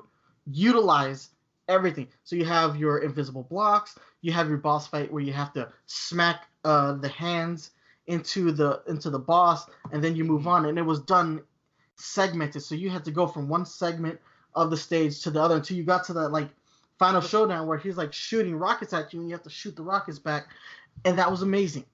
Like, that was a gauntlet. That wasn't just a boss level. That was a boss gauntlet of that final DJ Octavio battle, taking you through the entire game you just played, condensed into the most high-stakes, dramatic, fast boss level with some of the best most intense music. build-up, good music, and just hype peak ending. It was so good. Splatoon 2 dropped the ball on that. Hardcore. They dropped the ball. Ride the ink rails and shoot it from up top. What? That was not fun. Why is this so easy? I was like, there's got to be a second mode.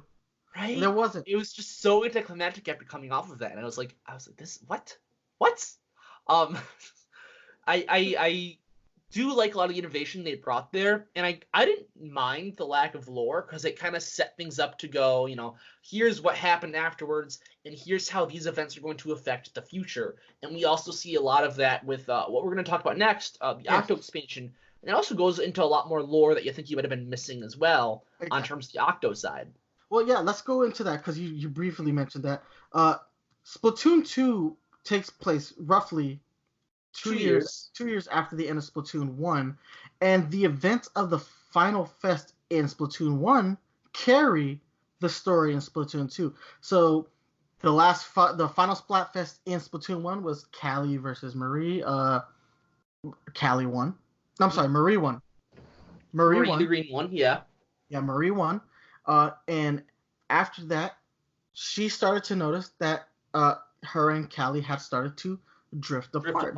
They started working on solo projects by themselves, and she was worried that maybe the end of the Squid Sisters. The Squid Sisters, yes, thank you. She was starting to worry that the Squid Sisters were about to break up.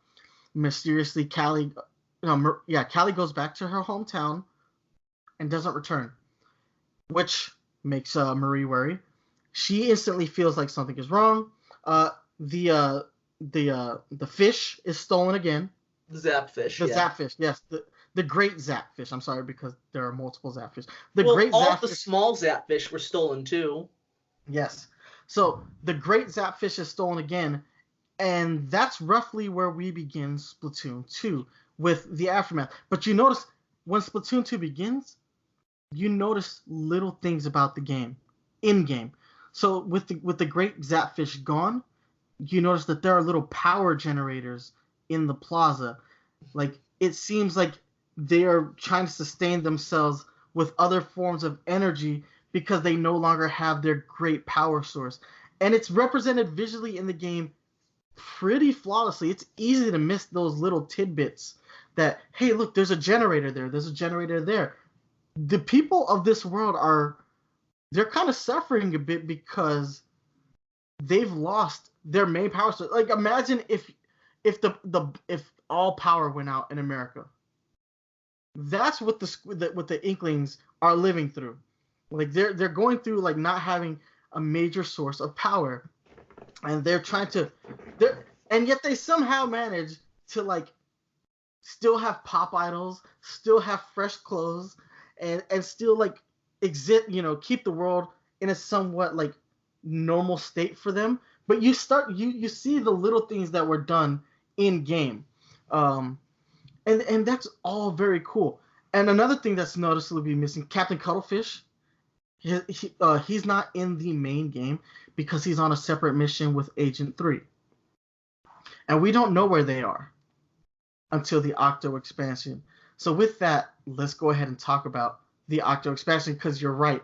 The Octo expansion does provide Splatoon 2 with the lore that I felt was sorely missing within the mainline game. It is the lore of Splatoon. You get so much of it, to the point where the final bad guy is the lore of Splatoon. Like his whole backstory is Splatoon lore, and I loved it. This old-timey phone, which is this gloop, which was created by a science. Fuck, I love the Octo expansion story. I really did. And then on top of that, you have Agent 8. You're playing as an Octoling for the first time, which you've never done that in the game, and people have been asking for it since Splatoon 1, because for some reason people fell in love with the Octolings. I did too, mind you. They visually they're cooler than the Squidlings, the Inklings. Oh, offended. I don't care. Especially they are visually more impressive. They have froze. Well, the thing I like the most about the Octolings is actually how their tentacles, or their suction cups rather, are visible on the outside of their hair, whereas with the squids it's on the inside, which doesn't have as much visual weight to it, I feel. Beyond that, I think there's a whole lot of lore in this, and it's a good amount of content for the $20 you're paying. It's people say it's hard. I didn't see it was as hard as people were saying. I never had to skip it. It's definitely harder than the mainline game. I agree with that. I actually think it was one of the hardest. It's one of the hardest like games I've played on a Nintendo platform, as far as like just sheer difficulty is concerned. Like I don't feel like a lot of Nintendo games like embody that sort of brutalness that the Octo expansion had. The Octo expansion can be unforgiving at times, but I wouldn't say it's ever hard. But like, oh man, no! That girl like power is one of the most difficult stages of any stage in any game I've ever played. Girl power is a brutal slap in the face. I wanted to punch a hole through my TV because of girl power. I honestly thought I was going to punch a hole through my TV. I don't even remember what weapon I used to beat it. But when I finally beat it, I had like a pop off, like I won an entire Smash tournament. Dude, girl power just, oh god, it's so brutal. But I mean, it was a very welcome expansion, and if the final boss in the main story mode was lackluster, the final boss in Octo expansion was incredible. It wasn't as good as the first one still, but it was still incredible. Well, they brought back that gauntlet. You did have to run a gauntlet to get to the final boss. Like, but that wasn't to escape boss. Like the gauntlet itself. I kind of liked more, if I'm going to be honest, especially with the hidden. Should I say what? Does everyone know at this point? I mean, it's been long enough. Yeah. It's been over a year. I think spoilers are free.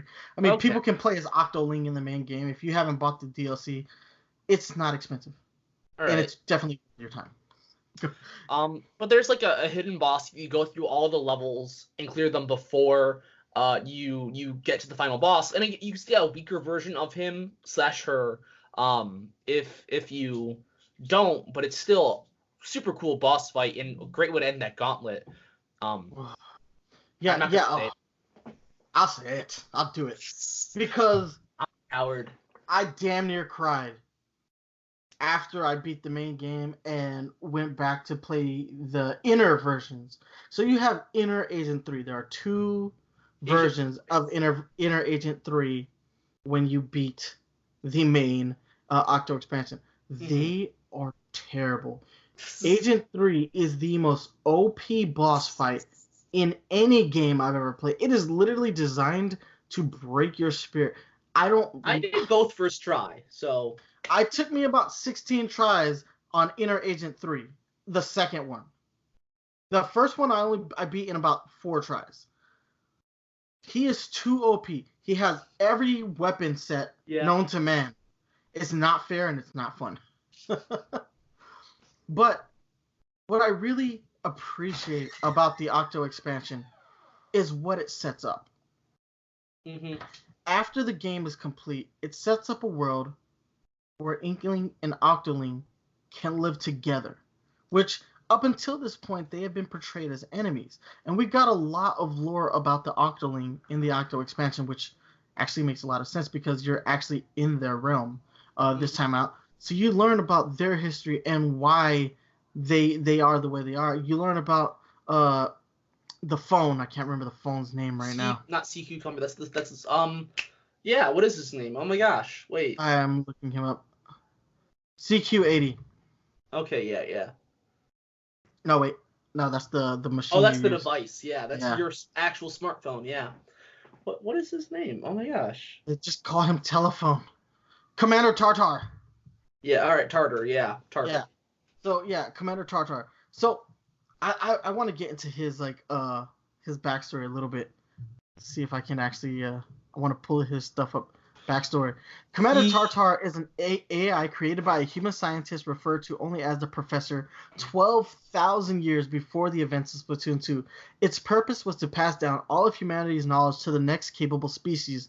The Professor's intentions to do so was to prevent the next intelligent species from repeating the same mistakes that led to humanity's extinction. However, due to spending all those years isolated and alone, the AI's thought process ended up going in a different direction. Commander Tartar initially saw hope in the Inklings and Noctarians, but eventually became repulsed by their evolution, needless wars, and fashion obsession, ultimately concluding that they were unfit for its knowledge and reprogramming itself to create a new form of life that would be worthy of its patronage while annihilating the existing life forms on Earth. The sanitized Octarians are its creations spawned from the biomass it has collected from the remains of its previous test subjects and refined into the perfect life. That is a great backstory. You have the Professor, who turns out to also be the owner of Judd, and who also cloned Lil Judd, who gave Judd the means to clone Lil Judd, actually. If you ever feel lonely, do this thing to get a buddy. Yeah. Yes. Yeah, he gave Judd the means to clone himself. This is all really cool. It really gave me the lore that I had been craving from Splatoon 2, and it makes for a great story point in Splatoon 1. Like, this AI that has been given the task of passing down all of human knowledge, but finds the next intelligent species to be inferior, exactly unworthy. They too caught up on what's fresh. That's so fresh. Stay fresh, guys. No, but it's one almost thing like that a critique of society in general, though. Where society is going. It's almost like Nintendo critiquing society as a whole. Like, where are we going? Is this what we're becoming? Are we becoming like these culture obsessed people? It has a lot of deeper meaning to it if you want to sit there and really analyze it. It's crazy, but I love it. One thing that I don't like about it is it seems to sort of clash with the lore behind the Great Turf War. Mm-hmm. And so, if you go really into, the lore, sort of, at least not up to the Octo Expansion point, but, the first chunk of the lore given the Octo Expansion, it's incredibly scary when you think about how, the Great Turf War was fought over quite literally turf. There was not enough territory for both Inklings and Octolings, right? And so they fought over it. And once the Inklings won, they're essentially just Nazis. They committed genocide on the Octolings so that they could not have that territory. And it was I had a whole rant prepared a year ago about how Inklings are just Nazis, and I don't remember all of it. But the way they just did not allow Octolings to exist and would just be so prejudiced and what's the word? Xenophobic? Xenophobic, but also just you treat some like inkling supremacists. That's not the word I'm looking for, but like inkling privilege, stuff like that. Like they put octolings in like the scummy caves of the world and didn't let them leave. It's I don't know. And they treated them bad. Yeah, basically they got sent to like concentration camps and were and ghettos and were sent to live there, and they were remaining there until DJ Octavio decided that enough was enough, and he was gonna rise up against his squid suppressors. Mm-hmm. And he's viewed as the villain of the game. He's viewed as the villain, but like what he wants is like for his people equal rights. Yeah, he wants to have the turf that everyone has, which also. So all of a sudden, after the events of the Octo expansion, there is enough room for everyone here. Why wasn't there room before? Yeah, but you know what? We haven't talked about these two characters, but Pearl and Marina. Pearl, she was our first like major clue as to the Octo expansion. Like, I remember the moment those characters were revealed, the utter shock that I had to see one of the pop idols of this game actually being an Octoling and getting... Marina. Yeah, Marina. Yeah, did I say Pearl? Yeah. You said Pearl. Pearl was the first clue, and I'm like, wait. No, Marina. Yes, Marina. Yeah. Yeah, having Marina be in the game, she's like the first major clue that something is different. Now, ultimately, you find out through the Octo expansion that it's because Pearl is a dip, and she doesn't know that Marina is an octopus. And it's actually kind of funny. And like this, and when she finally does learn the truth, she's completely unfazed by it. Well, I think it's weird that it's not just Pearl. Like the entire population of Inkopolis just didn't know, I'd imagine. Well, once you complete the Octo expansion, there is some dialogue when you get back in when you get your next like major news update after you beat it. Pearl starts to say there are a lot of people with these strange new hairstyles, kind of like yours. She still doesn't understand. Yeah, she like which is weird because she learns the truth about Marina during the Octo expansion. So I mean, I guess that dialogue is for people who don't actually buy the Octo expansion.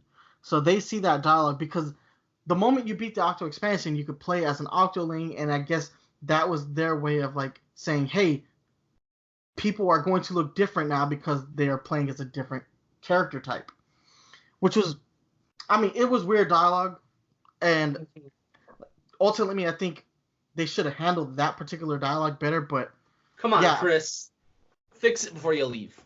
He's gone. He's already gone. Oh, all right. Yeah, didn't even put in his 2 weeks notice. No, he actually announced his leaving Nintendo the day after he left Nintendo. Oh. He made the announcement a day after, which is... Well, give us the 2 weeks notice then. Yeah, I know, right, man? Like, I need more time to grieve over you leaving the Splatoon franchise. Mm-hmm. No, but what I do like about it is it has set up a world where like the Inklings and the Octolings can now live in remotely in peace and harmony, which means, what does that mean for the next game? And also, because the game's main storyline takes place because of the final fest in Splatoon 1. What does all this mean going forward? Who's going to be the main villains in a Splatoon 3 when they decide to work on that? Because now that the Inklings and the Octolings live remotely in peace and harmony together, who is left for them to fight? Well, the way I kind of see it, it's only a small minority of Octolings that had heard the Squid Sisters at the Agent 3 battle that got transformed to be now populating Inkopolis. So there's only maybe liberating the rest of them, potentially going back to the underground metro of the Octo expansion and investigating that more. Like, what is the lore behind that facility? That is just a mind-blowing space there. I didn't think about it, but that corporation, the Salmon and Grizzco, we never really Mr. Grizz seems a little bit more sinister to me than... We need that face reveal. Yeah. Surprised that didn't happen throughout the course of the game. Yeah, like, Mr. Grizz is... expecting salmonoids, and then, like, playable salmon characters, and that could be really I don't know. It has potential. Like, oh, could you imagine the weapon types that get added because of samurais, like frying pans? No.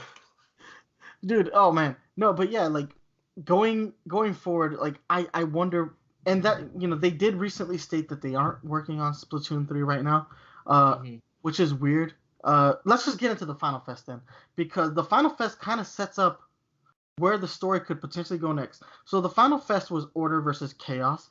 Chaos did win. Marina represented Team Order. Pearl representing Pearl, Team Chaos. Yeah. And first off, I loved the way Final Fest looked. The white and the gold paint when you Yes. played an opposing team. That was awesome. Yeah. Visually great. I love the costumes that Pearl and Marina got for this event. If you took a picture with your amiibo, they were wearing the costumes that they were wearing during the Final Fest. So I hope you guys got your pictures out of the way. I certainly did. Every time there's a Splatfest, I always take pictures with my amiibo to get them in those costumes. Mhm. So the Order versus Chaos thing, every single station came back, which was so much fun. There were a lot of like those shifty stations that I really enjoyed. Like there was the one with the domes that come Oh, down I and hate that one. I love it. Like it's cool, but like the fact you can't touch your masterpiece a minute in the match is lame. You know what though?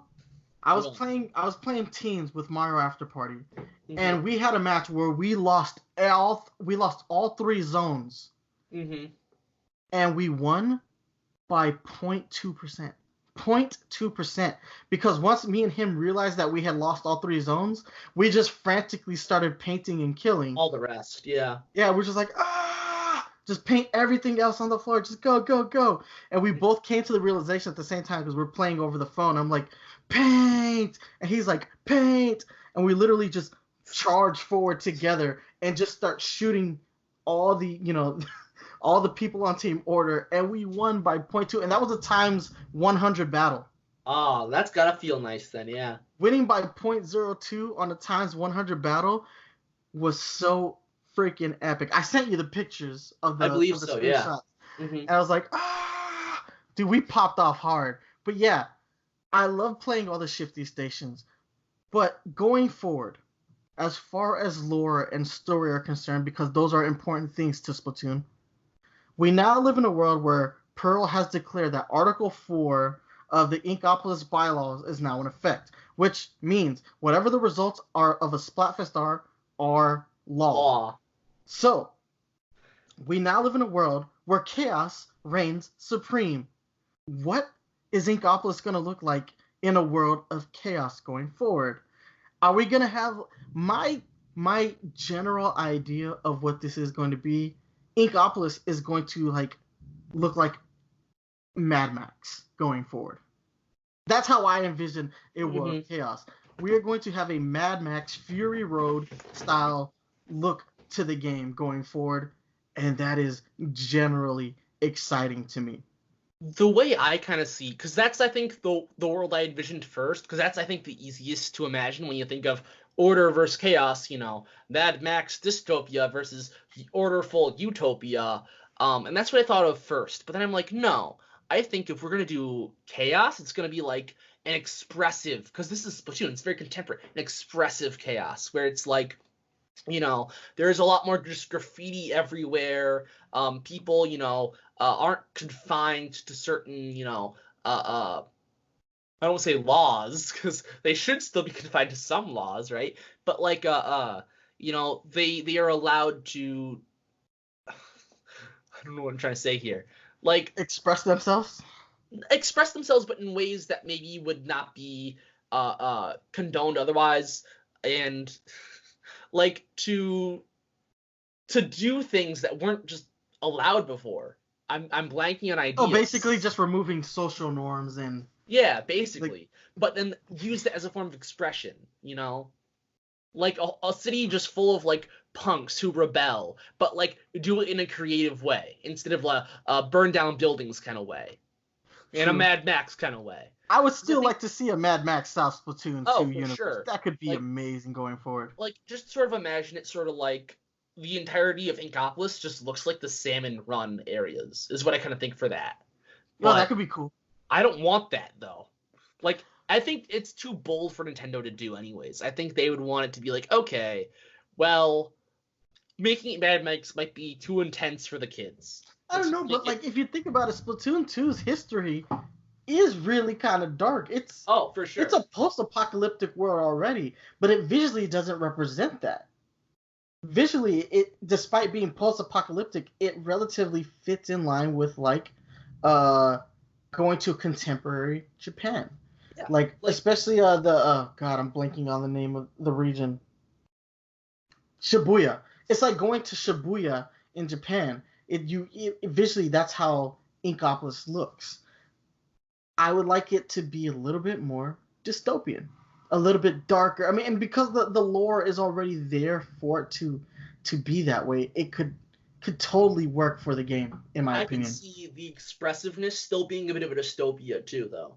I just think like it's great having, you know, a darker undertone in the lore for the people that are old enough and understand it and want to understand it, but keeping the game, you know, well, there's no murder on the streets for the kids, you know. Yeah, there are some themes within Mad Max that don't fly on a Nintendo. Oh, no matter how dark they make the game, it can't really fly. Splatoon hit a nice balance where, you know, unless you really are looking into the actual politics and right or wrong morals, ethics of the history and lore and apocalypse stuff of Splatoon, you know, you're not gonna. I feel like in a world of chaos, though, all the other denizens that we saw that reside within the deep sea metro. Oh, they're coming up. Yeah, they get to live on the outside now. Yeah, for sure. So a lot more chaos could be like visually represented, just because now you maybe have to deal with the overpopulation argument, and how do the Inklings like deal with not being not only the predominant creature in Inkopolis, but maybe like having potentially more dangerous creatures around them on a continual basis. There are some of those animals that were in the deep sea metro that looked absolutely terrifying and could probably shack up an Inkling. And of course, maybe the Salmonids like take over certain parts of Inkopolis as well. That could be actually really interesting. But potentially, as far as story is concerned, in a world of chaos, what happens to the idols? Where like you could literally you could have the story begin with like DJ Octavio like, oh no, this doesn't fly. I need to conquer this world and become the supreme leader, and have him start by taking out all of the idols. Because the idols are the threat, yes. I mean, they are, but they shouldn't be. I mean, yes, but remember, it's the music that broke you're right, yeah. the spell. Callie Marie's music saved Calamari a incantation. Yes, it saved a contingency of the Octarians. So it would behoove DJ Octavio to mess with the pop idols. Going forward, in a world of chaos, can we finally have some male pop idols? Well, why is that chaotic, though? That shouldn't have to be chaotic. It shouldn't have to be, but predominantly all the idols we've had, we've had 4 idols now, they're all female.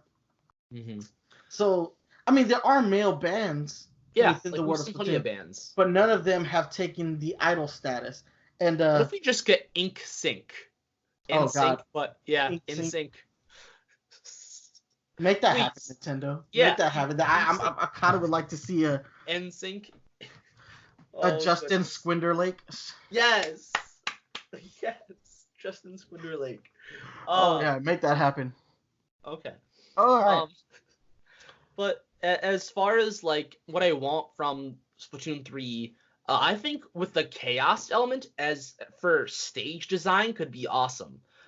You know, I want to see a lot of the elements that we see in the story mode and in the shifty stations be more predominant in most of the normal stages. You know, we don't get a lot of moving parts or tight ropes, inclines, right?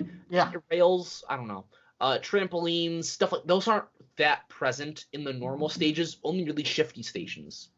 And I would love to see more of those integrated into the stages. And I think what better theme for making more chaotic stages than chaos? Agreed. I would like to see the return of special weapons, especially in a World of Chaos.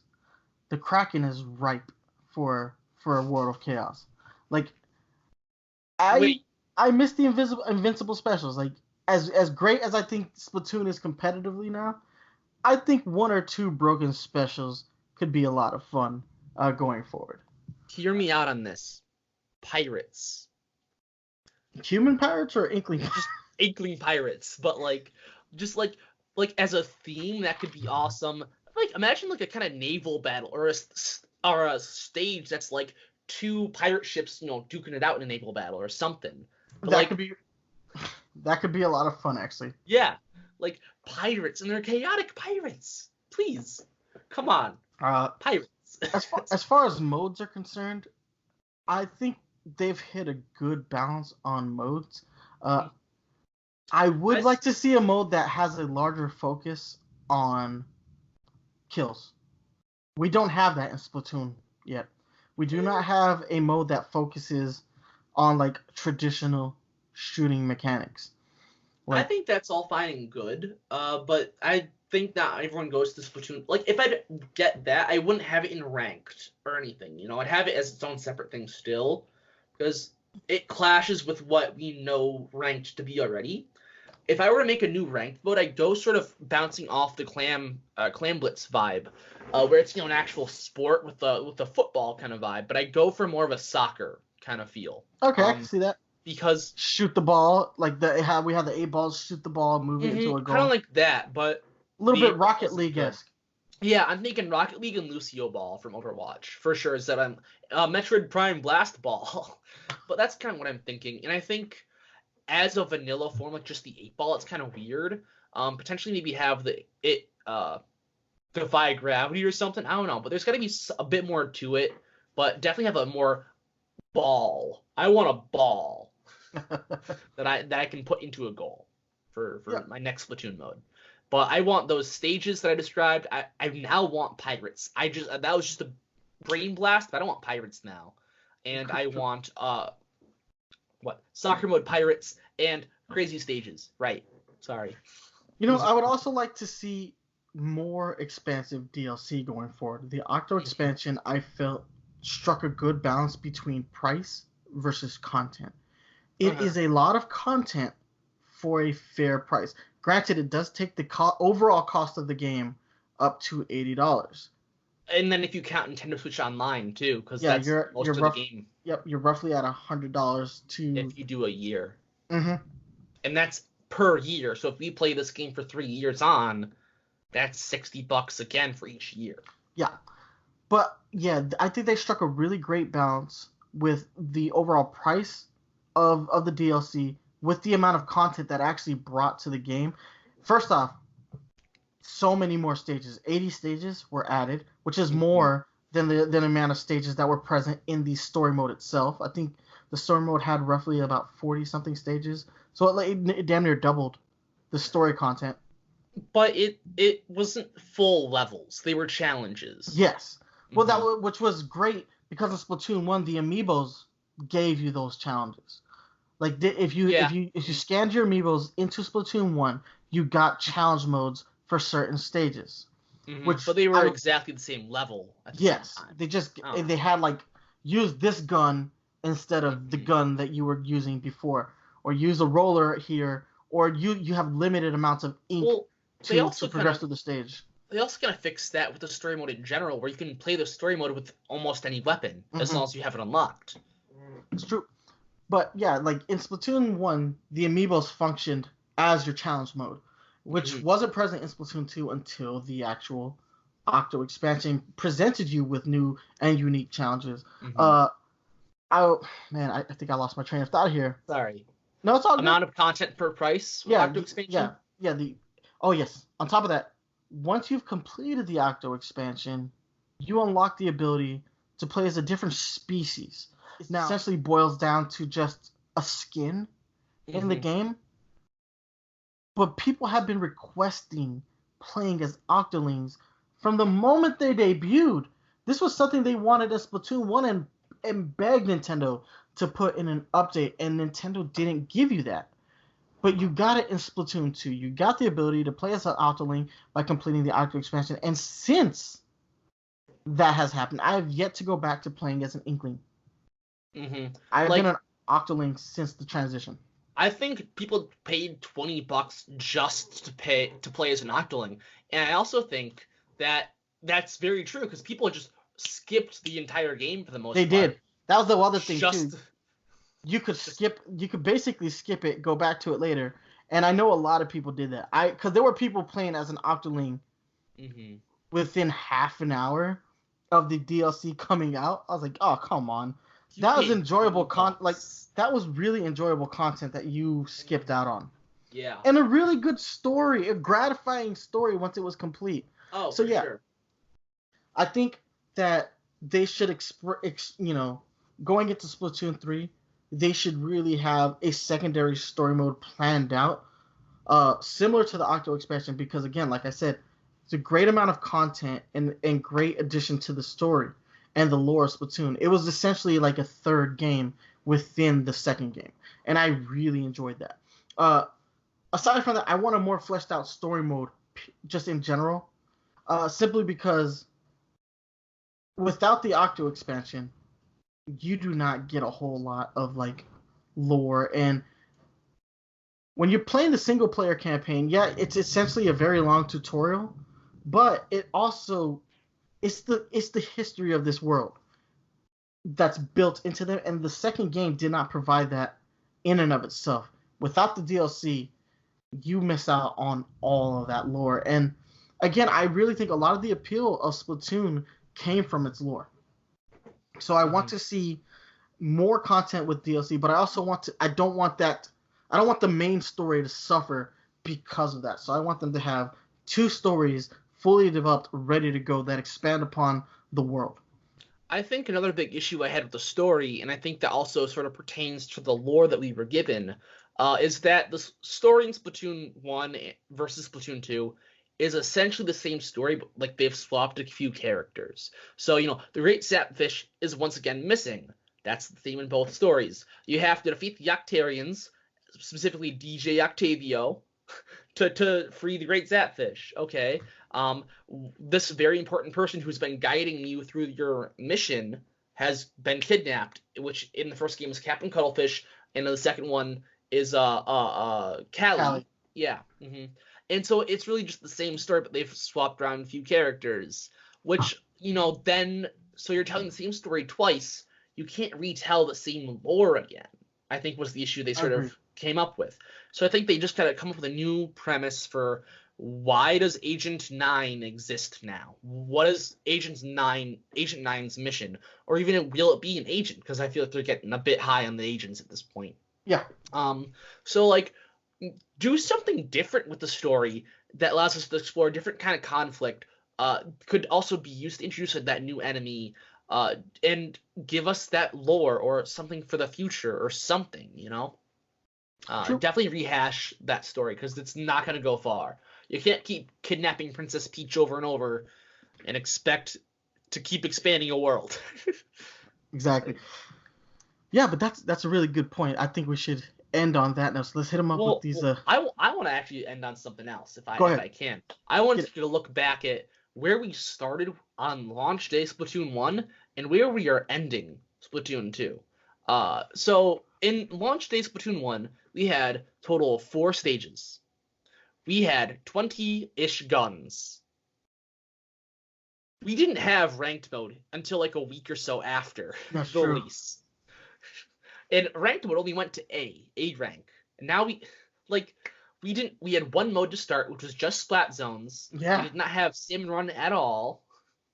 We had very limited weapon classes. I think for the most part at the very beginning it was just the main like splatter shots and some variations like the gal weapons and the junior whatever, maybe the aerospray was in it, etc. And you had a couple of chargers and a couple of rollers. Now we have just an absurd range of main weapons, subclasses within those main weapons, sub-weapons, special weapons. You're given a whole bunch of characters. We've gone from just 3 starting agents to 8, soon to be 9 probably. we've been given multiple modes. We have not just Turf War, Splat Zones. We have Clan Blitz, Turf War, Rainmaker, and Tower Control. We have Salmon Run. We have Krusty Sean, whenever he does over there. We have, an active expansion, a story mode, and just how many stages plus the shifty stations? Man, Like absurd amount. too many. I think we're Yeah, close just to too like many. 30. Like how much we've grown. Like Splatoon 1 was bare bones at launch day, and it's wild to see where we are now. I'd say we almost have too much content, which is never a bad thing, but the amount of content we got in Splatoon is phenomenal. It's incredible. I'm in love with just what they've done with this game, and I want to see where they go in the future.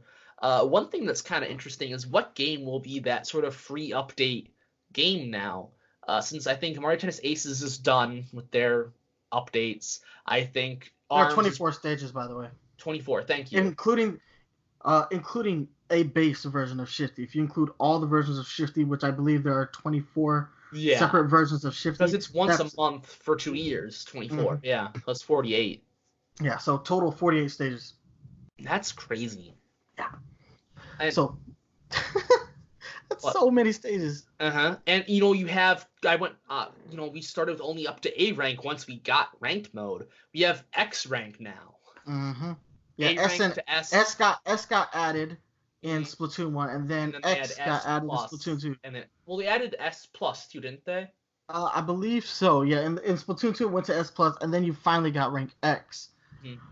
So I mean, yeah, from start to finish, if you can going from Splatoon 1 to Splatoon 2, these are it's amazing that people at one point said that this wasn't a real sequel. Mm-hmm. At the beginning, it was actually kind of in the same state where it's just it's the same as it was in Splatoon 1 about the Salmon Run, because it kind of was. But then at the end of its life cycle, it truly is a sequel. Yeah, it runs into it. Like I said in the beginning when we started this, it becomes an evergreen title. Now that it's complete, there is more value to this game now that this development cycle is complete than just you can combine the first two parts of the game, like Splatoon 1 and the early parts of Splatoon, like a complete Splatoon 1 and the early going of Splatoon 2, and there's so much additional content that's been added after the fact. This game has gone beyond the scope of a traditional sequel. For sure. So going it has definitely been a worthy successor. Actually, we're kind of ending on the same note that I want to end on. Was this a worthy successor to the original game, and has it done enough to stand out from the original game? Woo, that was thunder. Stormy down there. Original Splatoon. In my opinion, yeah, wholeheartedly, yes. It cannot even be argued that this game isn't a worthy successor, and what it's done for the franchise, it gives Splatoon the ability to grow to the point where Inklings can become a Mario-style character, one that is beloved by the populace, and it builds this franchise in the best ways possible. We can move forward with this franchise knowing that it's in good hands, and B, that they can develop this game, these future games, in a way that really pays homage to what we've seen before. Not just from Nintendo, but from this franchise. I cannot wait to see what Splatoon 3 will eventually be. Now, I hope we get it sooner rather than later, but we do know that they aren't actively developing on it because the lead producer is currently working on Animal Crossing. Whatever Animal Crossing it is. I think it'd be really cool, and I've been seeing this for a while, to see spin-offs like a Splatoon RPG or a party game or potentially just a sports game. If this is actual just soccer with Inkling players. I don't know. It's you can do so much with these malleable characters, and I want them to do it. Inkling platformers. Give us just a collection of those mini games you could play in the Wii U back in the first one. Give us a rhythm game with the idols. There's so much you can do. Agreed. Well, I 100% agree with you, man. Like, there is a lot. These are malleable characters, and especially the idols. I feel like you can get a lot of, like, you could do a lot with the idols that you couldn't do with other games. Like, you could give the idols their own style. Like, could you imagine, like, a rhythm-based game featuring, like, Callie, Marie, Marina, and Pearl? Like, I could totally see them doing, like, a bunch of, like, these spin-off style games simply just using the idol characters because they're not as explored as I feel like they should be. And you even have, like, the background bands that you don't ever see, really, that you could do stuff with, too. Exactly. Oh, man, there would be a whole... Dude, a rhythm-based Splatoon game would be freaking amazing. They already have Squid Beats. Yeah, but, like, more like a Dance Dance Revolution style game where, like, you have a floor mat again using the Squid Sisters. They have that in the game. Like, there's a Dance Dance Revolution machine in the game. Yeah, and I want them to release a gamepad that I can... Like, I want them to release a gamepad that I can dance on with that. Oh, I would totally do that. That's what I'm saying, but, like, just pull it right from the game so we get the game within the game there. Exactly. Oh, but yeah, guys, with that said, we are going to go ahead and wrap up today's episode. This has been a little bit of a long one, but it's a post-mortem. Like, I wanted to give this game its due because it definitely deserves it. Splatoon has been a game that I've found great enjoyment in, as I did with the first game. Now, granted, I haven't put as many hours into Splatoon 2 that I put into Splatoon 1, but we were in a different world back then where there wasn't any content on the Wii U, and we have an overabundance of content on the Nintendo Switch, which means my attention has been pulled away from Splatoon. But it's definitely a game that I'm never going to put this game down completely. I'll always come back to it because we've gotten to that evergreen status with this game where we can play this game at the drop of a dime. It's an easy pick up and play game, and it's just an overall lot of fun. And one of these days I'm going to jump back into the Octo expansion as well because it is a whole lot of content to explore. Just because Splatfests are over doesn't mean this game is dead. It is still a fantastic game to pick up now and just play online. Get some matches. It's a lot of fun. Exactly. Don't be turned off just because Splatfests are over, I'm selling my Switch. No, it's still a great game. You can keep playing it just because Splatfests are over. Exactly. There's a lot of content here for you to enjoy. But with that, we're going to go ahead and wrap up today's episode. But before we let you go, we got to hit you with the social media links. You can hit me up on Twitter at NyceOne983. You can email me at NyceOne983@gmail.com. You can hit me up on Facebook, Facebook.com/Nintendo Power Zone. If you are a fan of the Nintendo Power Zone podcast, you can always download new episodes on iTunes, Google Play Music, stream new episodes on Spotify and Stitcher Radio. But if you want to watch the video version of the show, you can catch us right here on YouTube, youtube.com/Nintendo Power Zone. Blooz, go ahead and hit them up. All right. As always, the King Blooz on Twitter, YouTube, Twitch, etc. Blooz is always spelled BLOOZ. All right, and with that, we're gonna go ahead and get out of your hair. But remember, guys, stay fresh.